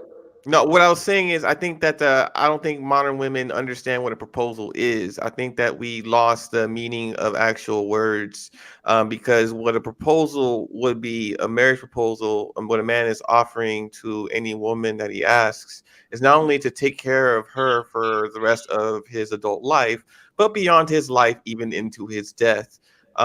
She is to be provided for, taken care of, not only by him, but probably his family too. You're talking about taking on the responsibility of her father and her mother, which were her original parents and provider and protectors. You're taking on the responsibility of another adult and any children that you create as part of your immediate family. And you're responsible for taking care of everything, not only the assets, not only the present, but the future. You're asking a woman to take care of her and all of her future needs for the rest of your life and your death. That is what you are asking. This is the value. This is what you are saying no to when a man is offering a proposal. It is not some cheap plastic 25-cent ring pop of, well, be my girlfriend, and you can come over my house and spend the night and we can build a tent. That's how they're treating. That is how they're treating a proposal. They're treating a proposal as if this is coming from some like 21-year-old who maybe moved out, got an apartment, maybe paid a bill, and thinks he's got it figured out. And that's not the case. That's not what a proposal is or supposed to be. I should know. I was 24 when I got married. Mm-hmm. Very interesting. So, since we're on the color purple topic, we didn't hear chaotic. Man, I'm like, look, I've tried to be chaotic in here. He's been patient, but you go off, sir. Go ahead. Sister, you've been on my mind. Sister, we're two of a kind. I only need about a few minutes to talk. Hopefully no one cuts me off. Salute to you guys on the panel. Don't nobody want to hear you. JR, Kelly, salute. Mike, salute. Enter the Black Dragon, salute. John the Baptist, the Wife School podcast. Ashton, salute. I'm tired of Negro spiritual movies. The Color Purple was a trash movie in 1984, and it's going to be trash in 2023 in December. I saw the trailer. It looks horrible. The only thing I can say about the old movie is it's done in film, and film is better than digital. But other than that, I'm tired of seeing downtrodden Black people in movies, and I'm tired of seeing movies where every male Black figure is a piece of shit. That's what The Color Purple was about. Every man in The Color Purple, the original, was a piece of shit. And I'm tired of that. I would love to see a movie with niggas going into space and we're exploring and discovering new worlds. Niggas in space. I would love to see a movie about niggas getting rich. I mean, niggas in Paris to niggas in space. I love it. Let me just finish real quick. It's like, why do they keep making these slave movies, these downtrodden movies? I'm gonna boycott this movie. I'm gonna make a video, a live stream about it in a couple of months because the release date is in December. But I'm gonna make a live stream about this because I'm tired of being brainwashed. Well, I'm not. I have a strong brain, but I'm tired of Hollywood and Black entertainers trying to brainwash Blacks like they're downtrodden. The Color Purple, man, it's the year 2023. Man, we got AI technology now, Chat GPT. Man, we got robots on Mars. I mean, why do we have to watch these movies? Somebody was calling my name. What's going on? Hey, chaotic, real quick. Hey, they got a movie about niggas in space for real, right? What's it called? It's a TV show. I think it's either on Stars or HBO Max. It's called. That shit's on Tubi. Don't lie. It's called Sound like Tubi. No, it's on HBO Max. It's called Time Flip. When you watch it, I guarantee you're gonna do a show about it. Okay, here, and I'm gonna check it out. And I'm about to land the plane, Mike. One thing I could say about the beautiful white race is that they have their tomfoolery, but they also have great movies. Mike, you're the host. I want to ask you a question. You're right. You're smart too. Name me a Black movie on par with Good Will Hunting. There is none. There is none. And those are the types of movies, those cerebral movies that I would love yeah. for blacks to make. Do you know people get mad at me when I say that? I'm pretty sure that they do. My wife was watching something, and I said, "Well, I was like, you got to give it up to the whites. They do Hollywood better than they do it world class. I was like, this is where Hollywood and every other production on earth takes it, standard from. This is the gold standard of production and film." She's like, "No, black people make more." I was like, "Black people like who? Tyler Perry?" She's like, "Yeah." I was like, "Oh God." Tomfoolery. Mike, I'm going to land the plane. I would love to see black people make a movie like you ever seen a movie in the 80s called Dinner with Andre? It's just two guys talking for 2 hours, just dialogue. I would love to see a black equivalent of Interstellar. I mean, my God. Ooh, wow. This is why they don't make movies like that. Well, guys, black people won't go see it. All I'm saying is this. I'm going to boycott that movie, and I just want to let you guys know that. What's up, Akin? Hey, I will sign the petition. Let me co-pilot you real quick. Name me 2 black billionaires that are not entertainers or Robert F. Smith and Melody Hobson. Aliko Dangote. Aliko Dangote. I can name you about in the United States. Melody Hobson, John Rogers, my fraternity brother John. Oh my God, Robert F. Smith. I can name you a lot, man, that aren't entertainers. I can name you a lot in equity. No, that are not entertainment. They are not entertainers, but they are billionaires. I'm telling you, Melody Hobson, Robert F. Smith, and John Rogers. They're all in equity in investing. Yeah, 3 of them, right? You want to name me more or? Yeah, name me more. Sure. Okay, so more black billionaires. Oh man, no, that are not that are not chaotic. That is not a celebrity. Chaotic. Hold on for a second. Let me see. Let me think. Hold on for a second, guys. Okay, I gotta think. Okay, everybody talking. Okay, John Rogers. There's only about 10 black billionaires in the U.S. Okay, we got David Stewart. Who's the other one? We got David Stewart. Who else is a billionaire that's black in America? Hold on for a second. I'm almost there. They keep going up and down.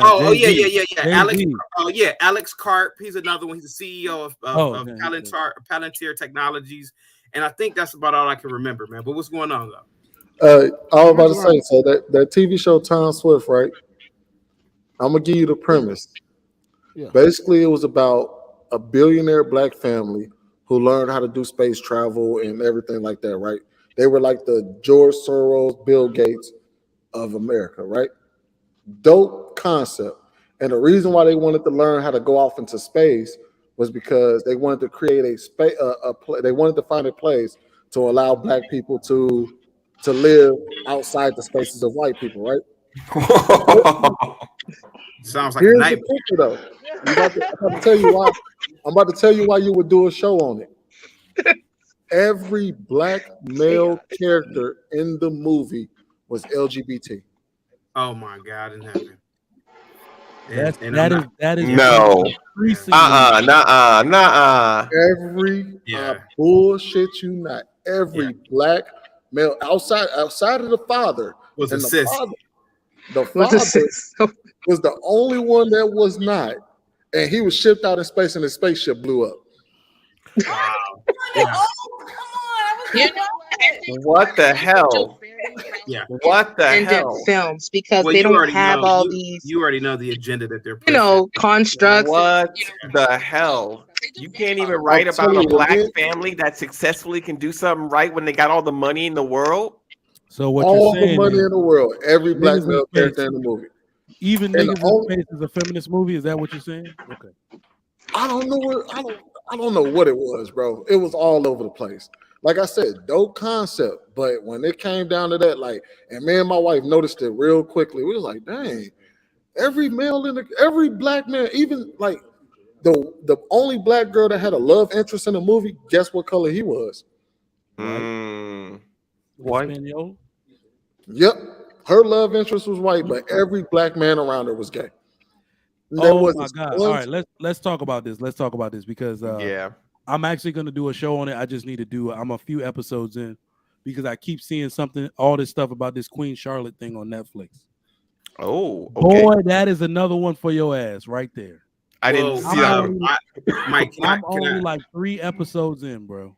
Mike, can I actually talk to you about that right quick after you Go get ahead, done real talking quick. about? Okay, so I did my research. It is a lot of substantial evidence with painters, witnesses of that time that literally have said that that woman had Negroid features. Queen Charlotte actually existed, and this woman, I don't know why she's not talked about, but Queen Charlotte was a woman of Negroid ethnicity. She was a black woman.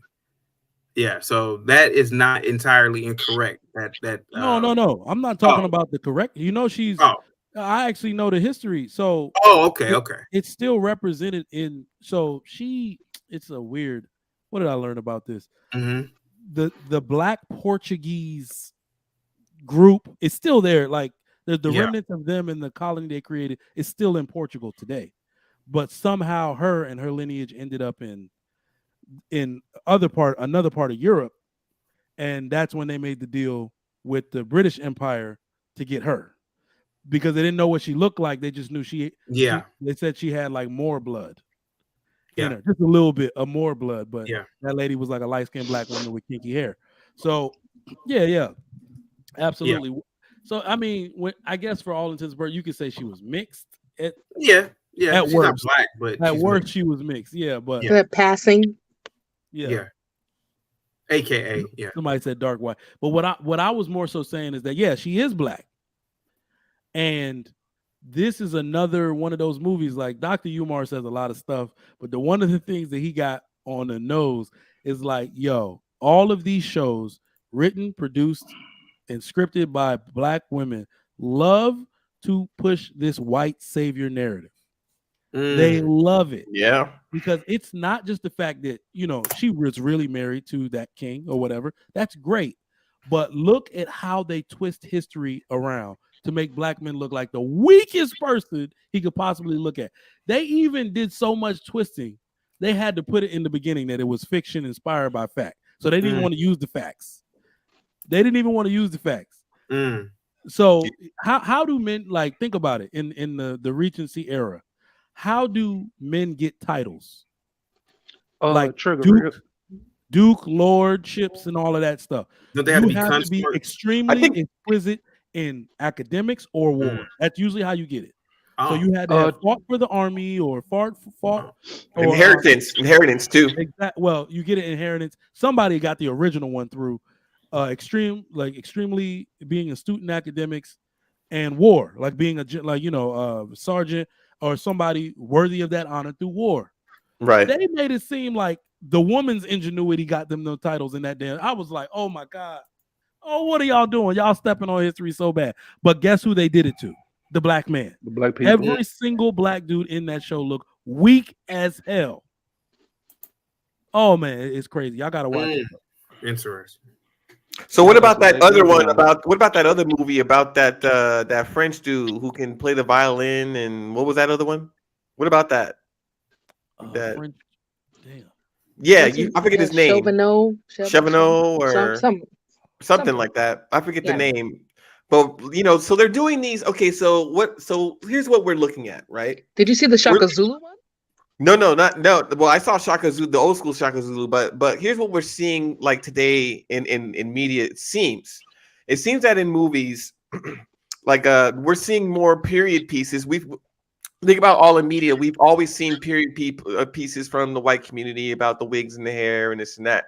What we never seen is black people in those spaces and how they were forced to navigate those spaces in a room full of white people. And what I'm looking at here is like a for that black man Chevalier or whatever his name was. It's talking about this one black man that was excellent. He was an excellence in the violin. He was the best fencer. This and that and the other. And how do people navigate it? How do people deal with that? Right? Because if you think about different period pieces, like white people have to actually deal with our excellence in different ways.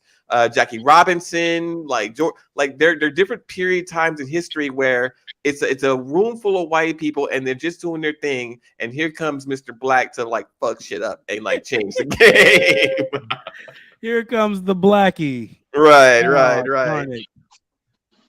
And I think there was a psychology thesis that I did 14 years ago, and it was a talk about race and how white people perceive race, and I talked about how I understood white people better than they knew themselves. And he's like, "Oh yeah, prove it."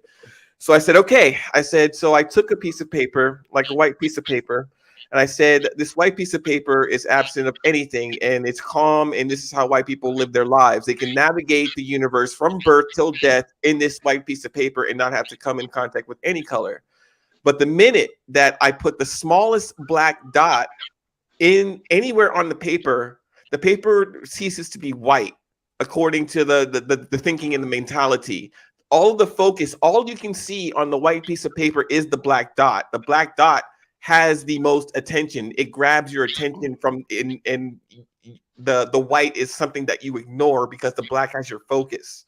So this if you apply this to sports, you apply this to the suburbs, your neighborhood, you apply this to the workplace, people have their comfortable spaces that's exclusively white until someone comes in, and then that person becomes the sole focus of everybody in that environment. And this dynamic is something that we've had to navigate here now today and all the way said way back when. And that's what kind of movies I think that we're seeing now. But I think that's the psychology of it. That I kind of came up with the easiest way to rationalize and explain how we have to navigate like white spaces. That's very interesting. But still, even though we do it, they allow us in historically, right? But flip it in a way that, oh, this is entertainment. Let's show our friends. So now we become the spectacle that's kind of monetized. And so when we flip the golden black child, the golden violinist, let's book him at all our parties. Yes, Susan. Yes, I have Inter-Black Dragon. See him with his headphones, and that's what they do now in our music. They take talent, use it to our own, whatever. That's true. That's true. But when you flip the logic, and I remember someone saying the reverse, and I came up with the reverse. I said, when you flip the logic, and if it's a black piece of paper, and you put a white dot here, and a white dot there, and a white dot there, the paper remains to be black. No matter how many different colors you put on that black piece of paper, it still doesn't lose any of its blackness. You only see maybe a smidge of color here, but the blackness has your primary focus, kind of like when you see look up in the sky at night. Yeah, you may see stars, but it doesn't change the fact that what you're looking at is the universe that is black. So black happens to be the overarching, most powerful color in any space. It's predominantly white. Well, I think I've seen that a few times, to be honest. Judging from the where some of the places I grew up. But no, that's pretty dope, man. All right, y'all, we're gonna get final thoughts so I can take my sick ass to sleep. This is kicking my ass. I'm progressively getting worse. Anybody allergies? Is it allergies or a cold? I don't have allergies, so okay, it's definitely a cold. But the way it progressed, I mean, like the onset came like 30 minutes before I started this show. I was perfectly fine. But yeah, final thoughts. Anybody? Oh, nobody. Okay, great. Let's get just leave the classics alone. Leave the originals alone, and Hollywood just ran out of ideas, bro. Yo, come on, they remaking shit. Okay, this is the worst part about it. It's not gonna stop, because one thing that happened recently was like something that hadn't happened in like 30 years. I can't even. Top Gun Maverick was way better than that shit was the best sequel ever made. Yes. So everybody's gonna try. Oh my god, it was so good. Everybody's gonna try to do that with whatever they're doing now. So we're gonna see everybody remaking, trying to bring back sequels. Name me a movie from the 90s. They're gonna try to bring out Scream. Class Act 2. Wait, Scream. Scream is still out there. You said which one? Scream. They just made a new Scream. Scream 6. They Matrix is coming. The Matrix might be coming. The Matrix Resurrection. Yeah, they brought it back. That was horrible. That shit was horrible. It was the most horrible thing I ever seen in my life. I had COVID at that time, and I was like, I'd rather just be sick with COVID. Okay, what does everyone think of Rush Hour 4? They're not bringing that back. TV show. No, they're bringing Rush Hour 4 is already in production. Jackie can't even move, man. the TV show out. Well, there was a TV show, but that got long canceled. But yeah, they have another movie. Yeah, Rush Hour 4. I love Rush Hour. There's no way. I love the Rush Hour movies. I like them. I really do. I think there's certain movies where you have this dynamic where two characters can have like complete chemistry on screen, and you can just kind of see it and it comes out, and you just want to see more from like these two characters. I don't know. I want to see more. I can see Rush Hour 6. I don't care, man. No, I don't want to see The Color Purple unless their sons are gonna let's see how old Jackie Chan is. This like dude is 75. Lee, you better sit your ass down somewhere. He gotta be at least 75. He do all his own stunts. Lee better be in a wheelchair. Giving guidance to the new Lee. You better be in a wheelchair giving verbal guidance to the new Lee. I don't want to see him do a damn thing. What on earth? Kata. Call the nurse. Change my bedpan. That's all I want. Do you understand the words that are coming out my mouth? Man, he was way older than Chris Tucker. Chris Tucker only 50-something. So Creed is another example, right? It's not Rocky anymore. It's Creed, but it plays off of the Rocky movie, the back in the 70s. Oh yeah, but that's a franchise that did well. I think Michael B. Jordan and Sylvester Stallone is having a falling out. Or really? Is that what? It's either them. It's either him or the people that make the movie. I can't think of the production thing. That he'll be in 4. He just didn't want. He didn't like the direction of 3 because 3 wasn't about him and Creed. It was about what it was about. Right. So he said he'd be in 4 if they make one, but it gotta include him. So what about if we have like a good movie that was good back in the day? I watched with my mom. I had to watch again. Soldier Story. Like, what about a good historical piece like Glory, like actual people fighting and doing Glory? Something? Glory is maybe not Glory, but the Soldier Story. No, I like Glory. Glory was a really good. Think of everybody in it. Think of how they played their part in it. Denzel Washington. A Few Good Men too. Ooh, A Few Good Men. A Few Good Men. You can't handle the truth. Shawshank Redemption. Shawshank Redemption? Yeah. Wait. We don't need to be in jail. We don't need to be in prison on some bullshit. How about we show the successful? Wait. How about we show the average successful? Common, whoever was living in Shawshank. What about Red's family or something like that? Let me break. I know Shawshank was produced about jail, but that movie was so well written. It was. And so entertaining. It was. I didn't mind being in prison. I'm sorry. EBD, let me break your heart. What's going on? When you make a science fiction movie, right? Mm-hmm. Right. The average white family discuss science. So they're going to patronize science. Right. If you make a science black movie, the average black family is dramatic, chaotic. So they're going to promote only something that is dramatic or chaotic. They're not going to patronize ain't nobody watching niggas in science, because you know why? The average black family doesn't even discuss science in their house. So they do this. They don't even talk about space in their house. They don't even talk about science and engineering. They don't even talk about anything that has to do with science. So how are you going to produce a science movie to a community where the average person doesn't even discuss science? That is a good point. Know if you did it. But the thing is this. How do you change this? There are many ways to change it. Now you got to start dealing with the younger generation, because the older generation, 25 years and up, they're gone. They're far gone. They're set in their ways. So you have to go into the community You got to start talking to these kids about science and technology and engineering. You got to start doing it. That's how you fix it. You got to look from that 10 years old and down. Okay. Yeah, that's the only way we can get science into the Black community. Mr. Ekene, I appreciate that, but Yeah, I it's kind of, appreciate it. we're at war with our children now. Like, I think the primary focus now is to have certain alphabet people reading stories to them and learning about pronouns more so than all that other stuff. So I think that's the priority right now. That didn't happen when both parents was in the household. Yes, it happens when the both parents are in the household. That's number one. The first thing we got to do is, bring the Black community back into our two parents household. But at the same time, Black people have to have channels that talk about Black kids doing scientific stuff.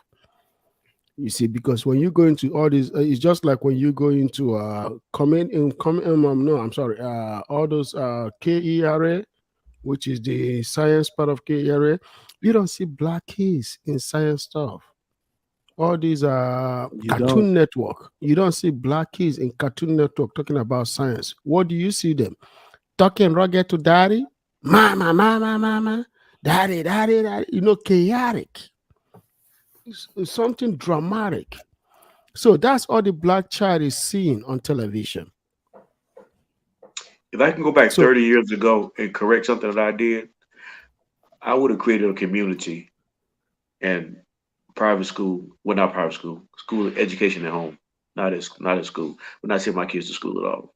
Oh, okay. That's a good. Listen, if we didn't get our daughter into this very specific charter school, I was leaning. There was really no way the way me and her mother worked that we could have facilitated it ourselves. But if we didn't get her into this very specific charter school, I would have been looking at those homeschool co-op options where you just take them to somebody's house and you entrust that person, like, hey, let me see your curriculum. Small group. Y'all gonna be with these kids to you, because the habits that they pick up in school, the teachers can't control these kids.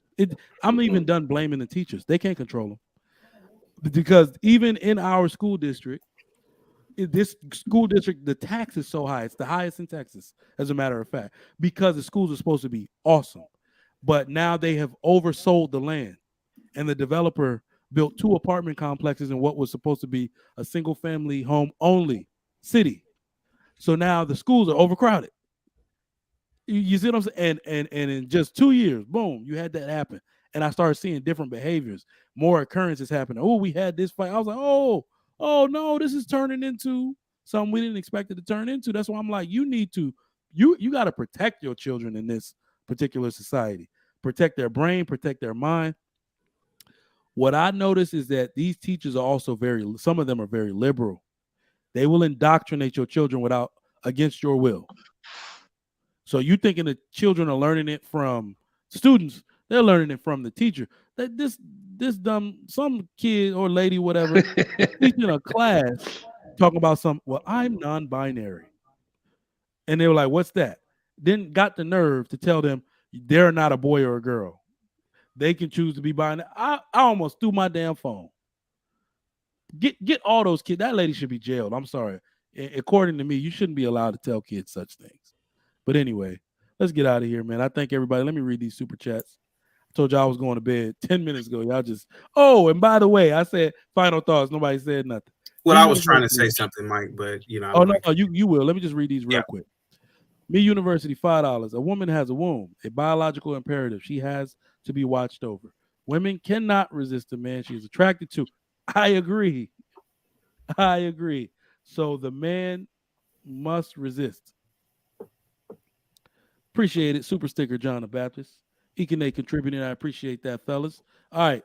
Chaotic. Take it away. Yeah. Real quick. The conversation about movies, right? In my opinion, one of the reasons why a lot of movies don't do well in theater and in streaming anymore is because the quality has been diluted. I mean, everybody's making movies now, right? You got Tubi, other indie films, etc. And one of the biggest factors that I have observed is, particularly in the golden era, which is the 80s and the 90s, they use film cameras. They didn't use digital. Digital didn't really exist. And you can get away with digital and sci-fi. But the problem with sci-fi is a lot of remakes have been diluted with wokeism. J.J. Abrams is the butcher of Star Wars, and he doesn't understand it, and he introduced a lot of woke shit into Star Wars that wasn't there before. Same thing with Star Trek. He's also the butcher of Star Trek. He did a remake of that, butchered it. The problem with non-sci-fi is non-sci-fi back in the 80s and the 90s, particularly romance films and thrillers, worked really good because you had again film cameras, and film cameras have a certain look to them. It's like almost like you're in the scene. But now this digital shit, it looks unnatural and it's unwatchable. That's why you can't remake a lot of these movies, man. Other than that, man, that's just my opinion on the whole remake thing. But salute to everybody. No doubt. All right, y'all. Appreciate that. Thank y'all for coming out.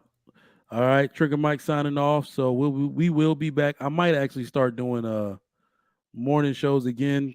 These hours, this is a full remote job that I got now. Boy, I be thinking, I be trying to make myself available. These people just be leaving me alone to do my work. And I be up late doing work anyway, so they're going to get more than 8 hours out of me. So I'm going to do my damn show. It is what it is. All right. Have a good night, everybody. I appreciate the super chats. Thank y'all for coming through to the Trigger Mike Show as always. Make sure you hit the like button on the way out. Also, subscribe and share this content out. We're trying to get to 100,000 subscribers. We always appreciate you for your patronage. Tomorrow, we will have King Talk.